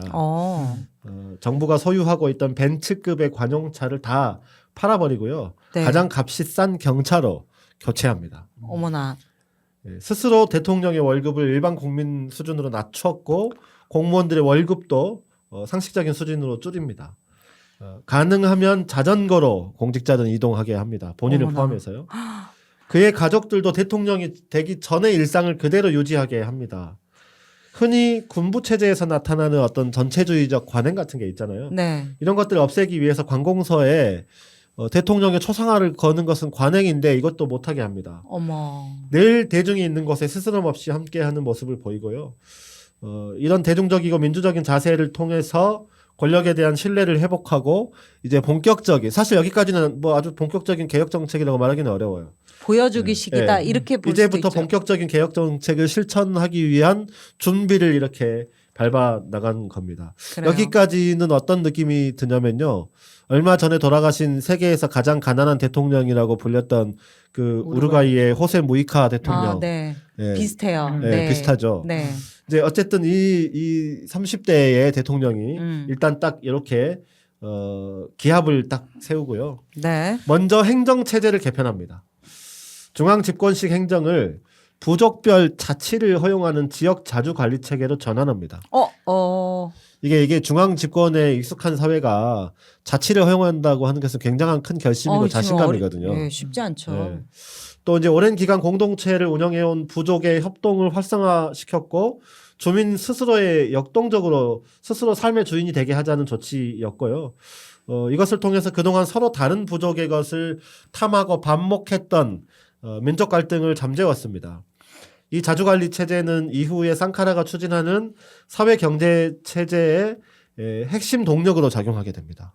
이분 사회주의자였나요? 아니죠. 딱히 그런 건 아니었어요. 아니죠. 남들은 사회주의자라고 지적하긴 했죠. 그러니까 이렇게 되면 이제 사회주의 이런 정책을 펴니까 다 그런 거죠. 파트리스 루문바도 사회주의자 아니냐, 뭐 아프리카의 카스트로 뭐 이런 얘기들이 나오는 것은 이제 조금 개혁적으로 하면 무조건 사회주의. 네. 우리도 마찬가지잖아요. 대한민국에서도 조금 개혁적이면 빨갱이다라고 하는 거하고 비슷한 거죠. 이 쌍카라는 철도 건설을 통해 사회 간접 자본의 확충과 일자리 확대를 만들어갔습니다. 식민지 시대 이 철도 건설이라고 하는 것은 식민지 시대의 건설 과정에서 강제 노동을 하고 건설 이후에 수탈의 수단으로 사용됐기 때문에 철도하면 주민들에게는 일종의 식민지 주민들에게는 일종의 트라우마입니다. 그렇죠. 그런데 외국 자본 없이 우리 손으로 건설하는 철도라는 자긍심을 확인시키면서 이 사업은 주민들의 자발적인 노력 동원으로 진행됩니다. 야. 그 외에 도로, 우물, 저수지, 상하수도 사업 등의 사회적 인프라도 상당한 정도 이루어내게 됩니다. 네. 무엇보다도 주민들을 가장 힘들게 했던 세제를 개혁합니다. 가장 원성이 높았던 것이 납세자의 능력과 무관하게 모두에게 일률적으로 부과되는 인두세였습니다. 네. 우리나라도 조선시대에 이거 인두세가 있었잖아요. 있잖아요. 네. 그러니까 사람의 머리에다가 무조건 그러니까 사람에게 무조건 부여하는 세금인데요. 민생이 파탄난 부르키나파소의 주민들에게 인두세는 가장 큰 고통이었어요. 네. 그러니까 돈을 벌든 안 벌든 세금을 다 내는 네. 거죠. 죽은 시체에도 네. 부과했던데 우리 조선에서. 인두세를 내지 네. 못할 경우에 가축이나 곡식을 강제로 징구하거나 아휴, 오랜 기간 노동으로 그 세금을 벌충해야 했기 때문에 진짜 큰 고통이었습니다. 네. 그러다 보니까 이 인두세를 누가 내요? 촌에서 날아서 간신히 도시에 가서 취직한 아들, 딸들이 내주는 거죠. 자기 엄마, 아버지의 아이고, 세금을 내게 되는 세상에. 거예요. 그러니까 도시 노동자들에게도 부담인 거예요. 자기는 또 자기대로 도시에서 또 세금을 내지만 엄마, 아버지 세금을 내줘야 되는 거니까. 고향 마을의 친인척의 인두세를 도시 노동자가 부담하는 꼴이 되었죠. 인두세 폐지가 되자 공무원들은 아까 임금이 삭감됐다고 했잖아요. 네. 그랬는데 인두세를 삭감하니까 공무원 임금이 삭감됐지만 지출이 줄어든 거예요. 어. 그래서 실질 소득이 늘어나는 현상이 벌어지게 야, 됩니다. 진짜 예. 웃긴다. 다음으로 또 혁신적인 조치를 취하는데요. 네. 개간이 가능한 토지를 국가가 사들여서 가난한 농부들에게 배분합니다. 그동안 굶주림을 안고 살던 농민들을 구제하는 조치도 취합니다. 세상에. 이게 이제 뭐 아프리카의 조봉암 농지 개혁을 한 거죠. 예. 예. 네. 최악의 농업 생산성은 1983년에 11억 톤이었던 생산량이 87년에는 16억 톤으로 증가해서 상카라 집권 4년 만에 식량 자급자족을 실현합니다. 자급자족을. 음. 이야. 유엔 식량 농업 기구 FAO라는 기구가 있는데 이 기구에 의하면 부르키나파소 1인당 평균 열량 섭취량이 1984년에 1,545kcal 칼로리였다는 거예요. 네. 1986년에 2,042kcal 됐어요. 이야.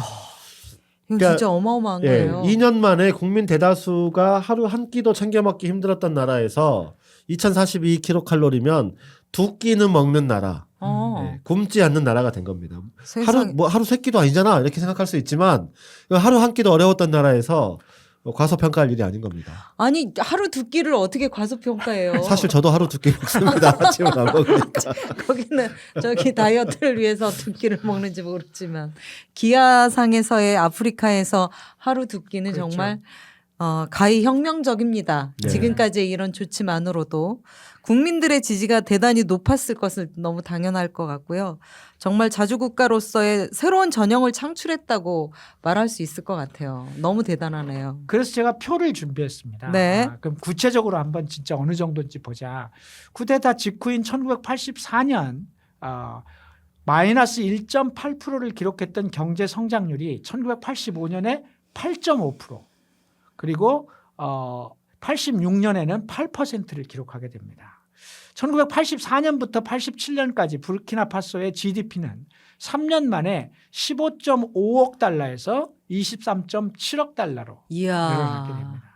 1인당 GDP는 188달러에서 281달러. 50% 이상 커진 거죠. 그러네요. 예. 아직도 빈곤한 나라임은 분명하지만 그 짧은 기간 동안 외부의 지원을 모조리 거부한 채 자급자족을 기반으로 하여 나라를 운영했다는 점과 부르키나파소가 내륙국이기 때문에 경제 성장에 매우 불리했던 환경이었다는 것을 고려하면 참으로 획기적인 성장이었던 거죠. 네, 네. 토마스 상카라는 사회 문화 분야에서도 아주 선진적인 조치를 취하는데요. 이 글을 모르는 사람이 90%가 넘었어요. 이 사람들을 가르치기 위해서 교육 인프라 확장에 주력합니다. 학교를 대폭 설립을 확대하고 취학률을 6%에서 22%까지 증가시킵니다. 네. 대단하다. 그러니까 국가 발전에 기여하려면 일단은 인력을 키워야 되는데 이를 위해서 600명의 학생들을 선발해서 쿠바로 보냅니다. 의학, 공업, 농업 교육을 받게 한 거죠.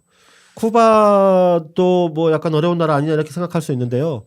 쿠바는 의료 선진국이에요. 그렇죠. 무상 의료의 네. 나라이고 네. 또 농업 뭐 선진국. 농업 기술도 워낙 이제 봉쇄를 뚫고 성장한 나라이기 때문에 네. 그렇죠. 예. 마찬가지로 공업도 이 아프리카에 충분히 도움을 줄 만한 수준이었던 거죠. 600명을 쿠바로 보냅니다. 네. 또 서아프리카 지역 최초로 매춘, 강제 결혼, 일부 다처제를 법으로 금지시킵니다. 이게 서아프리카 지역 최초라고 하잖아요. 네. 그러니까 세상에. 법으로 금지하겠다는 거죠. 네. 아프리카 여성들에게는 매우 가혹했던 풍습인 여성 할례도 금지시켰고요. 어머나 그렇구나. 심지어는 여성의 날이라고 하는 날이 있었는데 이 날을 국경일로 지정해요. 저런. 네. 우리나라도 국경일이 아닌 여성의 날을 국경일로. 네. 어쨌든 성평등을 내세워서 적극적으로 여성의 사회 진출을 독려하고 여성을 고위 공무원에 대거 임명합니다. 아니 이분 진짜 훌륭하시네요. 여기다가 이제 그러니까 사회주의자 소리를 그렇죠. 여기다가 이제 피임을 장려하고 소아마비, 수막염, 홍역을 막기 위해 어린아이들에 대한 예방 접종을 대대적으로 시행하고 그래서 1983년부터 1985년까지 200만 명의 어린이 예방 접종으로 매년 18,000명에서 5만 명 정도의 어린이들이 죽었는데 이 목숨을 건질 수 있었다는 거예요. 세상에. 마을마다 병원과 약국을 세워서 미신이나 그릇된 치료법 대신 근대적인 의료 체계를 확립하려 했고 에이즈의 실체를 아프리카 최초로 정부 차원에서 인정했습니다. 그리고 부르키나파소의 영유아 사망률은 그가 집권하면서 4년 만에 20.8%에서 14.5%로 감소하게 됩니다. 아우, 야, 진짜. 아니, 83년에 집권했으니까 네. 불과 2, 3년 사이에 완전히 다른 그렇죠. 전혀 다른 나라를 만들었네요. 그동안 아프리카 얘기를 많이 했지만 이런 얘기는 진짜 처음 들었어요. 늘 어두운 얘기만 듣다가 이런 얘기 들으니까 제가 다 뿌듯해. 이거 거의 뭐 그렇죠. 세계적으로 이상적인 대통령 아닙니까? 참네. 근데 한편으로 이런 정책을 펴는 이분을 가만뒀을까 하는 불안감도 사실 들어요. 네. 왜냐하면 호시탐탐 아프리카에 대한 패권적인 개입을 노리는 미국이나 소련이나 이런 강대국이 있고 또 이게 독재 권력을 휘두르면서 국민의 눈과 귀를 다 이렇게 막고 있는 아프리카의 권력자들이 왠지 이 사람을 보면서 그렇죠. 자기들한테 불똥이 튈까 봐 엄청 불안해했을 것 같거든요. 그렇죠. 예. 네, 그래서 우리가 파트리스 루문바에서 그래서 똑똑히 봤죠. 봤잖아요. 네. 네, 그러니까 그 불안은 아쉽게도 안타깝게도 현실이 됩니다. 아마도 이제 이 당시에 토마스 상카라는 아프리카에서 가장 위험한 사람.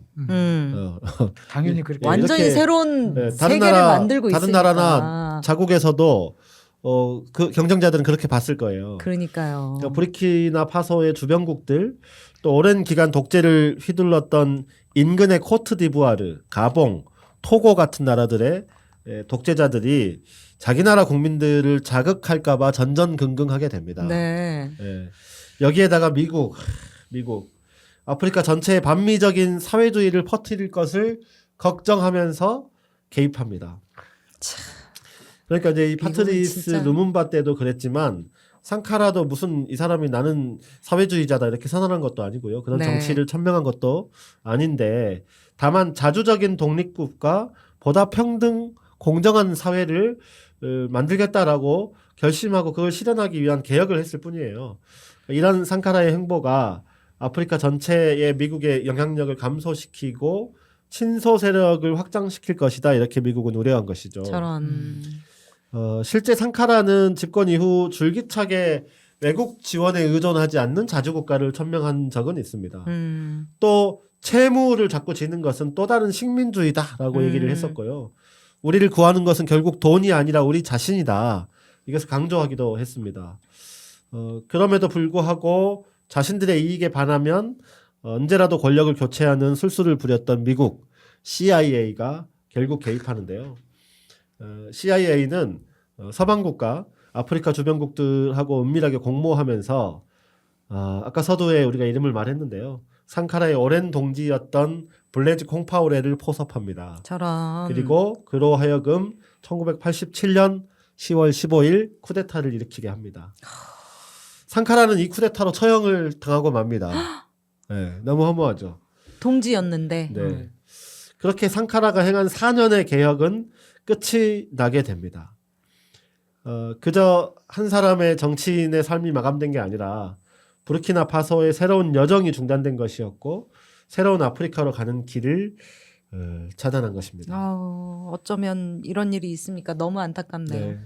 상카라의 노력이 계속되었다면 그 다른 나라, 다른 세계, 다른 아프리카를 만들 수도 있었을 그렇죠. 것이잖아요. 네.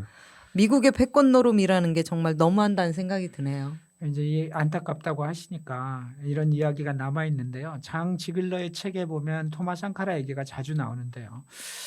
왜 세계의 절반은 굶주리는가? 화면에 책 표지가 나오고 있습니다만 1987년 9월 달에 그러니까 쿠데타 1개월 전에 상카라가 에티오피아를 방문했을 때 마침 그곳을 갔던 장 지글러와 만나게 됩니다. 그래서 둘이 이야기를 나누는데요. 네. 둘은 20년 전 볼리비아에서 생을 마감한 체 게바라에 대해서 체 게바라의 운명에 대해서 이야기를 하던 중에 상카라가 장 지글러에게 물었다고 하죠. 게바라가 살해될 때 당시 몇 살이었습니까? 39세 8개월이었다네 라는 답을 듣자 생각에 잠겨있던 상카라가 이렇게 말했다고 합니다. 나도 그 나이까지 살 수 있을까요? 마치 한 달 후에 그의 죽음을 예견한 듯이 이 대화가 있은 한 달 후에 그는 죽습니다. 그는 체 게바라의 생애만큼도 살지 못했습니다. 37세 10개월의 삶이었습니다. 아우 눈물 날 것 같네요. 그 게바라의 죽음이 라틴 아메리카의 어두운 그림자를 드리웠잖아요.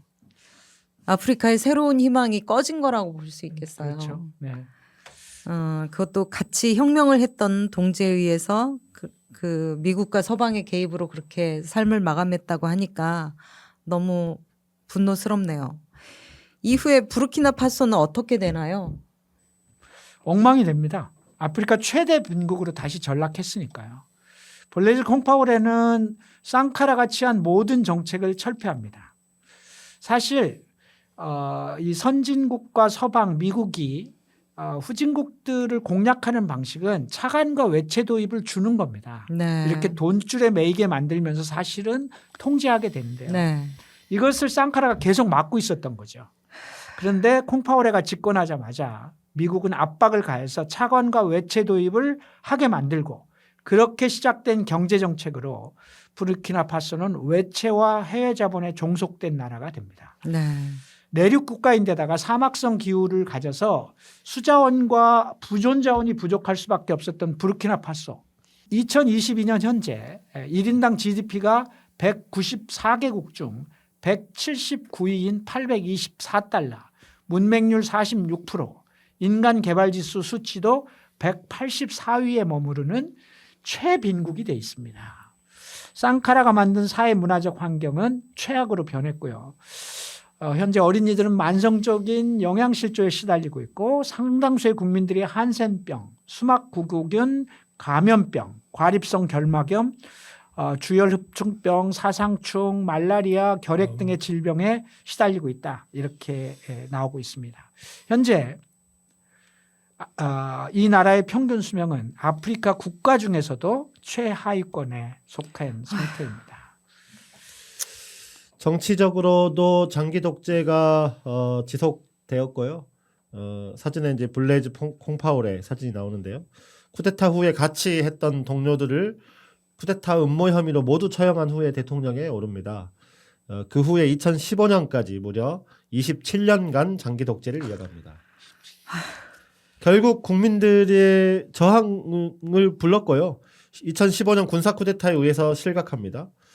그리고 코트디부아르로 망명을 떠납니다. 그리고 2022년에 또 군사 쿠데타가 일어납니다. 여긴 무슨 군사 쿠데타가 아니면 정권이 안 바뀌는구만. 이때 쿠데타로 대통령이 된 사람이 34살의 대위 이브라힘 트라오레라는 사람이 대통령에 오르는데 이 사람이 이제 저 화면의 오른쪽에 있는 사람입니다. 이 트라오레는 범아프리카주의를 내세우면서 토마 상카라의 후예를 자처하고 있습니다. 아 그래요. 네, 부르키나파소에 대한 개혁을 천명하고 있는 거죠. 워낙에 쿠데타가 많은 나라이기 때문에 정치적 불안은 여전하긴 한데 이 사람의 취임 이후 19번의 암살 시도가 있었다고 합니다. 네. 어쨌든 거의 불사조인가? 그러니까 19번을 살아남은 거 아닙니까? 그렇죠. 예. 그래도 아주 어쨌든 의욕적으로 개혁을 이야기하고 있으니까 정말로 말로만이 아니라 부르키나파소의 토마 상카라의 어떤 이런 희망을 다시 부활시킬지 지켜봐야 할 것 같습니다. 네. 오늘날의 그 부르키나파소를 보면서 토마 상카라의 죽음이 그렇죠. 진짜 더 네. 안타깝네요. 네. 세계를 통틀어 가장 이상적인 정치인, 정치 지도자의 전형을 보여준 게 아니었나 싶어요. 너무 안타깝습니다. 어쨌든 일단 이브라임 트레오레가 상카라 뜻을 잇겠다고 하니까 좀 더 지켜보고 부르키나파소의 미래를 한번 다시 기대를 좀 가져보게 되네요. 자, 희망을 이야기한다고 했는데 또 비극을 얘기해서 이게 진짜 희망을 그렇긴 얘기한 게 맞는지. 아쉬움이 좀 남긴 하네요. 네, 그래도 아프리카에 이런 혁명가가 있었어? 네. 이런 걸 알게 되어서 정말 좋습니다. 자, 그리고 오늘 두 명의 혁명가를 얘기해 준다고 했는데 네. 줄리어스 니에레레의 이야기. 네, 그분도 한번 얘기해 보시죠. 네. 이제 탄자니아로 무대를 옮겨보겠습니다. 아, 탄자니아 분이세요? 네. 네. 25년간 집권한 탄자니아 대통령 줄리어스 니에레레. 이 25년? 사람이 이제부터 얘기할 사람인데요. 뭐 25년 독재자 아니야? 독재자 아니야? 그렇게 말하는 게 당연합니다. 네. 어쨌든 이제 이런 사람을 아프리카의 희망 중에 하나로 이야기하는 것이 맞나 싶은 생각이 당연히 들지만 워낙에 이제 이 아프리카라고 하는 대륙의 역사가 독재자가 많았던 나라이기 때문에 비록 장기간의 집권을 거치긴 했지만 현재도 탄자니아 국민들이 가장 존경하면서 국부로 생각하는 사람이라고 해요. 그래서 이제 이 사람에 대해서는 장기 독재에 대한 평가보다는 이 사람이 이룬 성과가 긍정적으로 평가받고 있다 이렇게도 볼 수 있습니다. 탄자니아는 그 아프리카에서 그 흔한 내전 한 번 없이 자주적인 국가로 지금까지 오고 있어요. 네. 다양한 민족이 있지만 민족 갈등이 크게 없고 아프리카에서 드물게 민주주의가 작동하는 국가로 유지되고 있는 것에 바로 이 사람 줄리어스 니에레레의 역할이 크다 이렇게 말할 수 있습니다. 네. 아니 뭐 다른 건 몰라도 내전과 민족 갈등이 없는 이런 학살이 일어나지 않는 이런 것만으로도 진짜 대단한 거 아닌가요? 그런 거죠. 네. 우선 제가 탄자니아라는 나라 잠깐 소개를 하고 가겠습니다. 화면에 지도가 나오고 있는데요. 저 아프리카의 동쪽에 있는 동해안 쪽에 있는 나라입니다.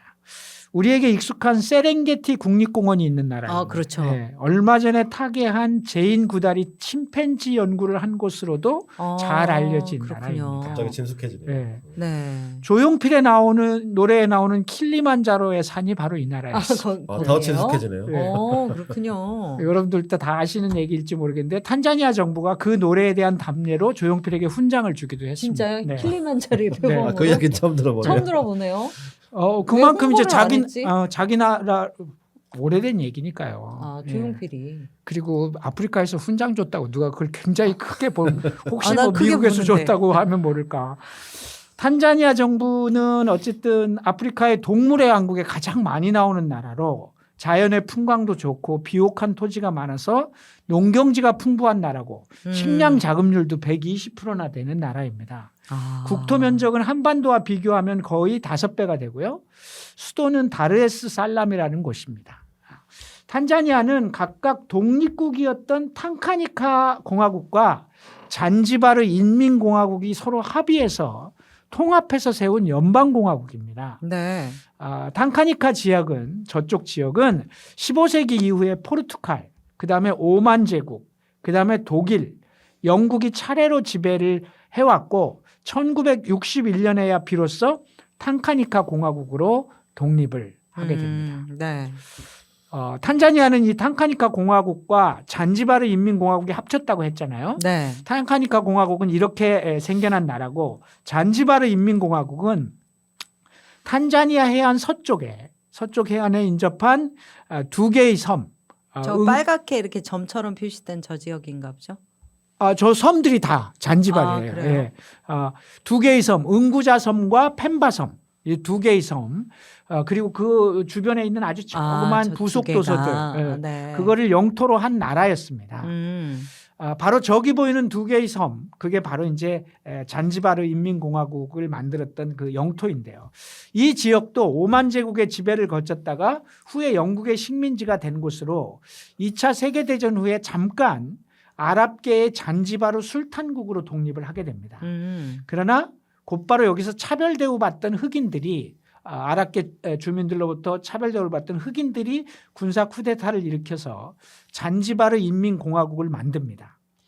그러고 나서 잔지바르 인민공화국이 탕카니카 공화국에게 제안합니다. 우리 나라 합치자. 이렇게 제안을 하게 됩니다. 그래서 탄자니아라는 나라는 이 두 나라가 국가 연합을 통해 일종의 연방공화국으로 탄생한 나라입니다. 그래서 정식 국가명도 탄자니아 합중국입니다. 우리도 미국을 원래는 합중국으로 불러야 되잖아요. 네. 유나이티드 스테이트로 부르듯이. 그래서 탄자니아의 원래 정식 국가명도 탄자니아 합중국입니다. 네. 그렇군요. 이렇게 생겨난 탄자니아라는 나라. 아니 이제 두 나라가 합쳤는데 내전과 전쟁이 없었다는 그러니까. 거 오히려 이상할 정도네요. 그러니까. 네. 아니 이거는 자발적으로 합친 거예요. 그러니까요. 어. 네. 그러니까 합쳐도 이게 자발적인 힘으로 그렇죠. 합치면 그렇게 합의에 전쟁이 의해서, 예. 어쨌든 이제 이 줄리어스 니에레레는 청년기에 영국 유학을 다녀왔어요. 그러다가 이제 교사로 재직을 했고요. 나중에 정치에 뛰어들어서 1962년 탕가니카 공화국의 초대 대통령으로 시작해서 탄자니아 연합공화국의 초대 대통령을 거칩니다. 그리고 25년간 대통령을 지낸 사람인데요. 이 사람은 아프리카의 토속적인 공동체 문화를 수용해서 만든 독특한 사회주의를 통치 이념으로 내세웁니다. 네. 100개 이상의 민족이 공존하는 탄자니아를 민족 갈등이 없는 나라로 만들고자 했는데 이것을 위해서 정립한 이념이 우야마라고 하는 사상인데요. 이게 스와힐리어로 가족 공동체를 의미합니다. 그는 이제 우야마라고 하는 것을 이렇게 설명합니다. 우야마는 화면에 나오고 있네요. 네. 예, 우야마는 우리의 사회주의다.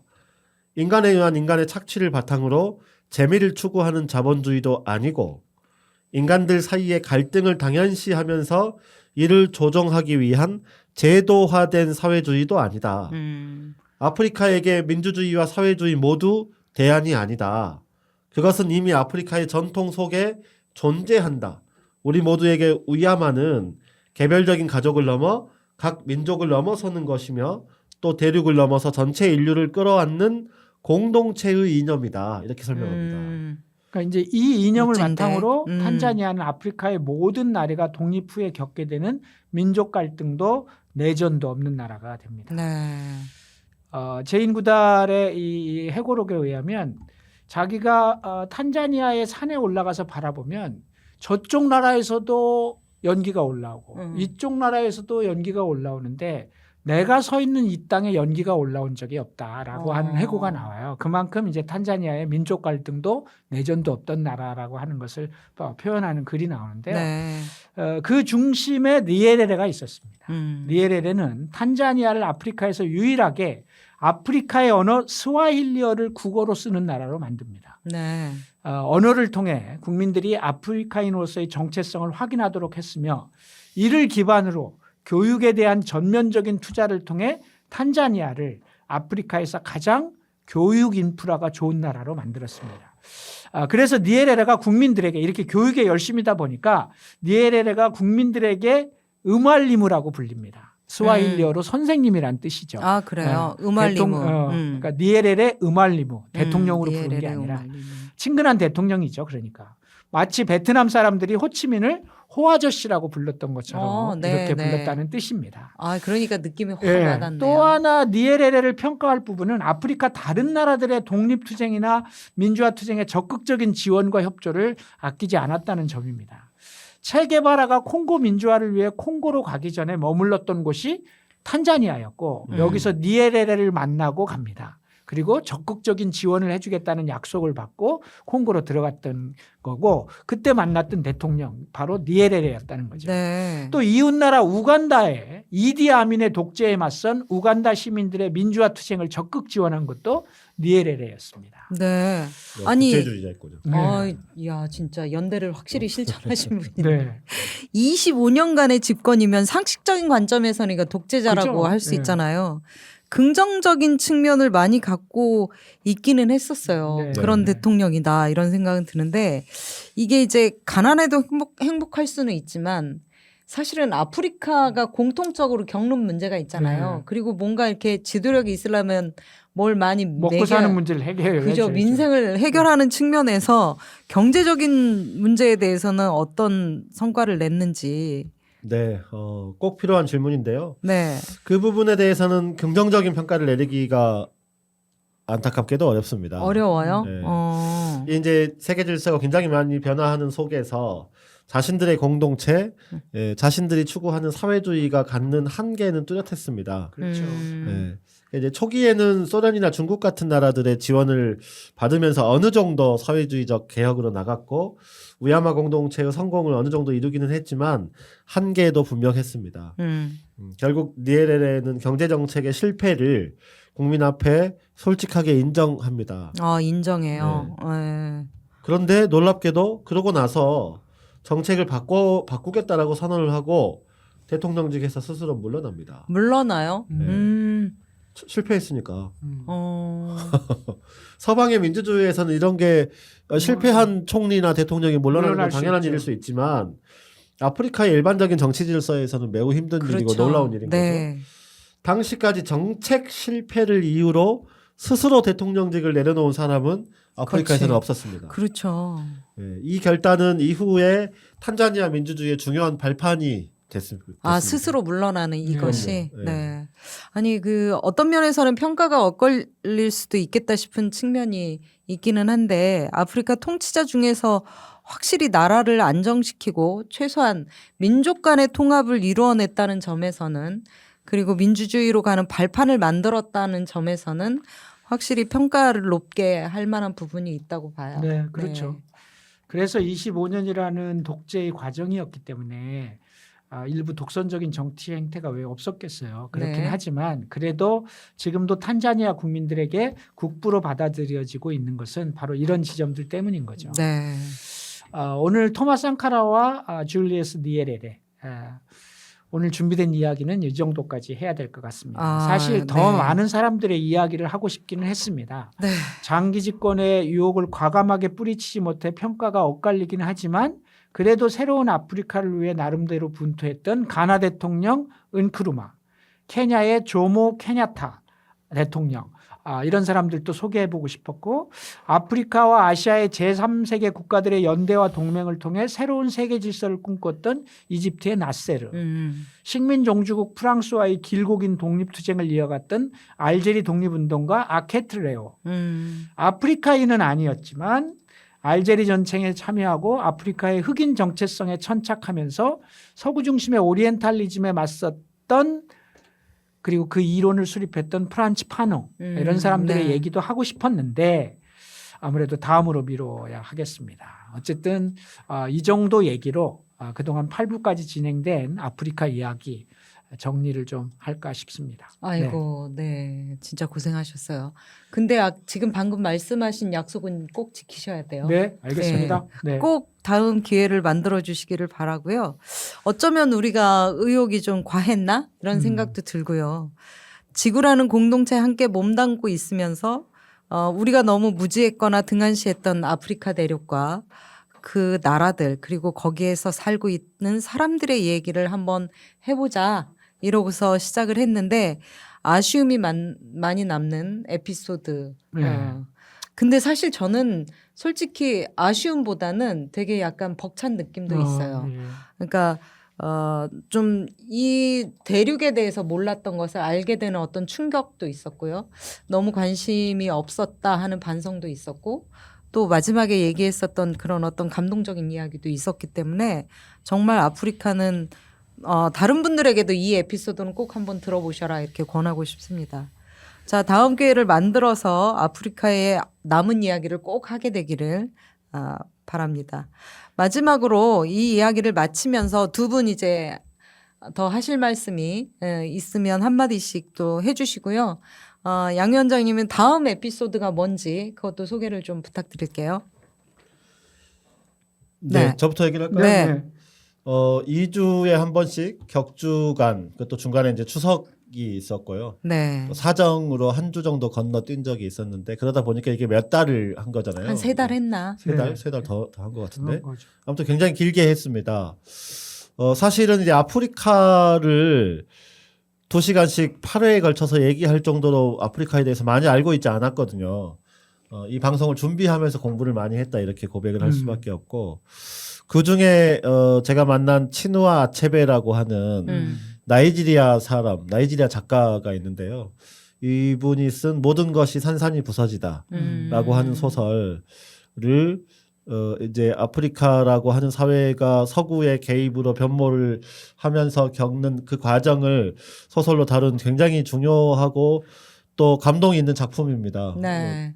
한번 추천드리고 싶고요. 네. 아프리카에도 굉장히 훌륭한 문학 작품이 많았다라고 하는 것을 이 기간 동안에 제가 시간이 날 때마다 그걸 읽어보려고 노력했거든요. 네. 그래서 한번 같이 그 여정을 한번 따라가 보면 어떠실까 제안을 드리고 또 우리 양경규 위원장님이 이 방송을 하는 내내 이 방송에서 이야기를 다 못다 할 것을 아셨던 것 같아요. 그러다 보니까 여러 가지 책이나 영화 이런 것들을 몇 번 일부러 언급을 사실 했어요. 그렇죠. 예, 네. 왜냐하면 우리가 다 못다 한 이야기를 네. 그런 방식으로 함께 공유해 주시면 좋겠다 이런 생각을 했고요. 마지막으로 우리가 아프리카의 내전, 집단학살, 제노사이드, 뭐 전쟁, 성폭력 이런 얘기를 사실 안 할 수가 없어서 많이 하긴 했습니다만 약간 다른 관점으로 아프리카를 보자라고 하는 사람의 책을 한 권 소개시켜 드릴게요. 네. 우승훈이라는 사람이 있어요. 이 사람 되게 한국 사람이. 유명한 사람인데 네. 브런치에서 우바리라고 하는 닉네임으로 유명한 사람이에요. 이 사람은 그냥 아프리카 전문가예요. 그러니까 무슨 아프리카를 전문적으로 공부하고 이런 사람은 아닌데 아프리카에 꽂힌 사람이에요. 그래서 일반인인데 그냥 이 아프리카에 사람이 꽂힌. 내일을 위한 아프리카 공부라고 하는 책을 썼는데 이 책은 어떤 점에서 신선하냐면 우리가 보통 어떤 선진국의 사례를 외국의 사례를 보자라고 하면 뭐 영국, 미국, 프랑스 이런 선진국들을 말하는데 이 사람은 아프리카의 사례를 보자. 이렇게 말할 수 있다. 왜냐 아프리카는 문제가 많았던 역사를 갖고 있는 만큼 그 문제를 해결하기 위한 굉장히 많은 시도와 실패와 성공을 경험한 나라이기도 하다. 그리고 놀라운 성과가 있다. 우리가 모를 뿐이지. 예컨대 현대 사회에서 난민 문제가 굉장히 큰 사회적 문제이고 유럽과 미국이 트럼프가 지금 이렇게 하는 것은 이주민 난민 문제도 큰 영향이 있잖아요. 근데 전 세계 모든 대륙에서 난민을 가장 많이 수용한 나라는 유럽이나 미국이 아니다. 아프리카다. 난민 문제에 대한 태도는 아프리카에서 배워야 한다. 전쟁을 많이 겪었고 아까도 우리가 300만 명 난민이 발생했습니다. 그쵸. 이 사람들이 다 유럽으로 간 거 아니거든요. 그렇죠. 이웃 나라가 이 난민을 수용한 거거든요. 그러니까 이런 식으로 우리가 아프리카를 다른 관점으로 볼 만한 여러 가지 사실들, 관점들을 훌륭하게 설득력 있게 제시하는 책인데 내일을 위한 아프리카 공부 한번 일독을 권해 보면서 네. 저는 마치겠습니다. 네. 신선합니다. 네, 뭐 제가 한마디 더 붙일 네, 게 없을 그럼요. 것 같습니다. 없다고요? 네, 그래도 네. 한마디 하시죠. 우리 나경채 동지께서 나경채 사무국장님께서 좋은 말씀을 많이 하셨기 때문에 또 제 과정 속에서 뭐 이런저런 얘기를 많이 해서 저의 마지막 한마디는 생략을 하는 것으로 하겠습니다. 네. 다음 에피소드 소개해 드릴게요. 다음 에피소드는 2주 후에 진행을 하는데요. 90년대 학생운동사를 다루도록 하겠습니다. 우리가 80년대 학생운동사 소위 386 세대라고 일컬어지는 학생운동에 대해서는 비교적 좀 잘 알고 있는 편이긴 합니다만 90년대 학생운동사는 상대적으로는 좀 덜 알려진 지점들도 있습니다. 우리가 80년대는 건대 했습니다. 항쟁사를 그래서 통해서 했었죠. 우리가 35번째 에피소드로 건대 항쟁과 80년대 학생운동사라는 걸 이미 한번 다뤘는데 그렇죠. 네. 거기 이어서 80년대 말에서 90년대 전체를 총괄하는 90년대 학생운동사를 다음 주부터 진행을 하도록 하겠습니다. 그것도 여러분들이 많이 들어주시고요. 특별히 들으시려면 지금 이 2주 사이에 35번째 에피소드 건대 항쟁과 80년대 학생운동사를 한번 듣고 오시면 훨씬 더 이어서 재밌게 들을 수 있을 거라고 생각을 합니다. 네. 90년대 학생운동사의 방송에는 놀라운 사람이 등장할 거라고 들었는데 그거 오늘 공개를 안 하실 네, 건가요? 오늘 공개는 안 합니다. 네. 아 그래요? 이거 엄청난 위원장님 많이 늘으셨네요. 네, 네, 네. 그래. 자, 엄청난 이 비밀 병기는 누구일지 다음 방송을 지켜보시면 알 수 있게 됩니다. 자, 이제 총 8부에 걸쳐서 진행되었던 49번째 에피소드 아프리카의 어제와 오늘 이것으로 대단원의 막을 내리겠습니다. 자, 그동안 함께 해주셨던 여러분들 너무 감사드리고요. 두 분 정말 너무나 수고 많으셨습니다. 박수 한번 치겠습니다. 수고하셨습니다. 네. 자, 다음 90년대 학생운동사는 이영선 진행자님의 진행으로 진행이 될 겁니다. 저는 이영선 진행자의 진행과 이 두 분의 활약을 지켜보면서 그 다음 방송으로 그 다음 에피소드로 다시 찾아오겠습니다. 그때 다시 뵙겠습니다. 아프리카 역사를 사랑해주고 많이 들어주신 여러분 감사드립니다. 이것으로 마치겠습니다. 안녕히 계십시오.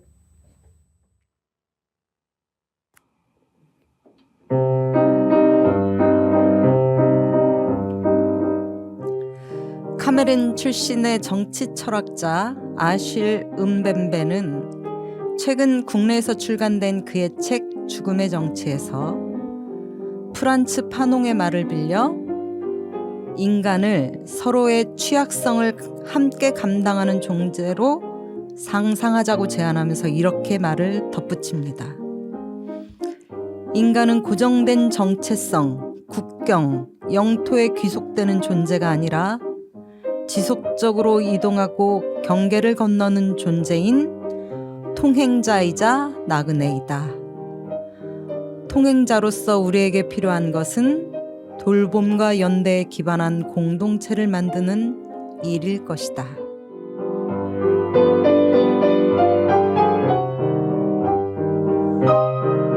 아프리카를 지배한 제국주의와 식민주의는 이런 인식의 결핍이 빚은 야만이었습니다.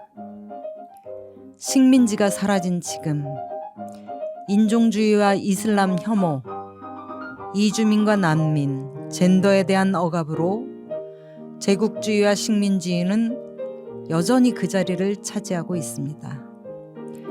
지구라는 공동체에 머무는 나그네로서 공존과 연대를 위한 성찰이 꼭 필요한 때입니다. 다시 뵐 때까지 안녕히 계세요.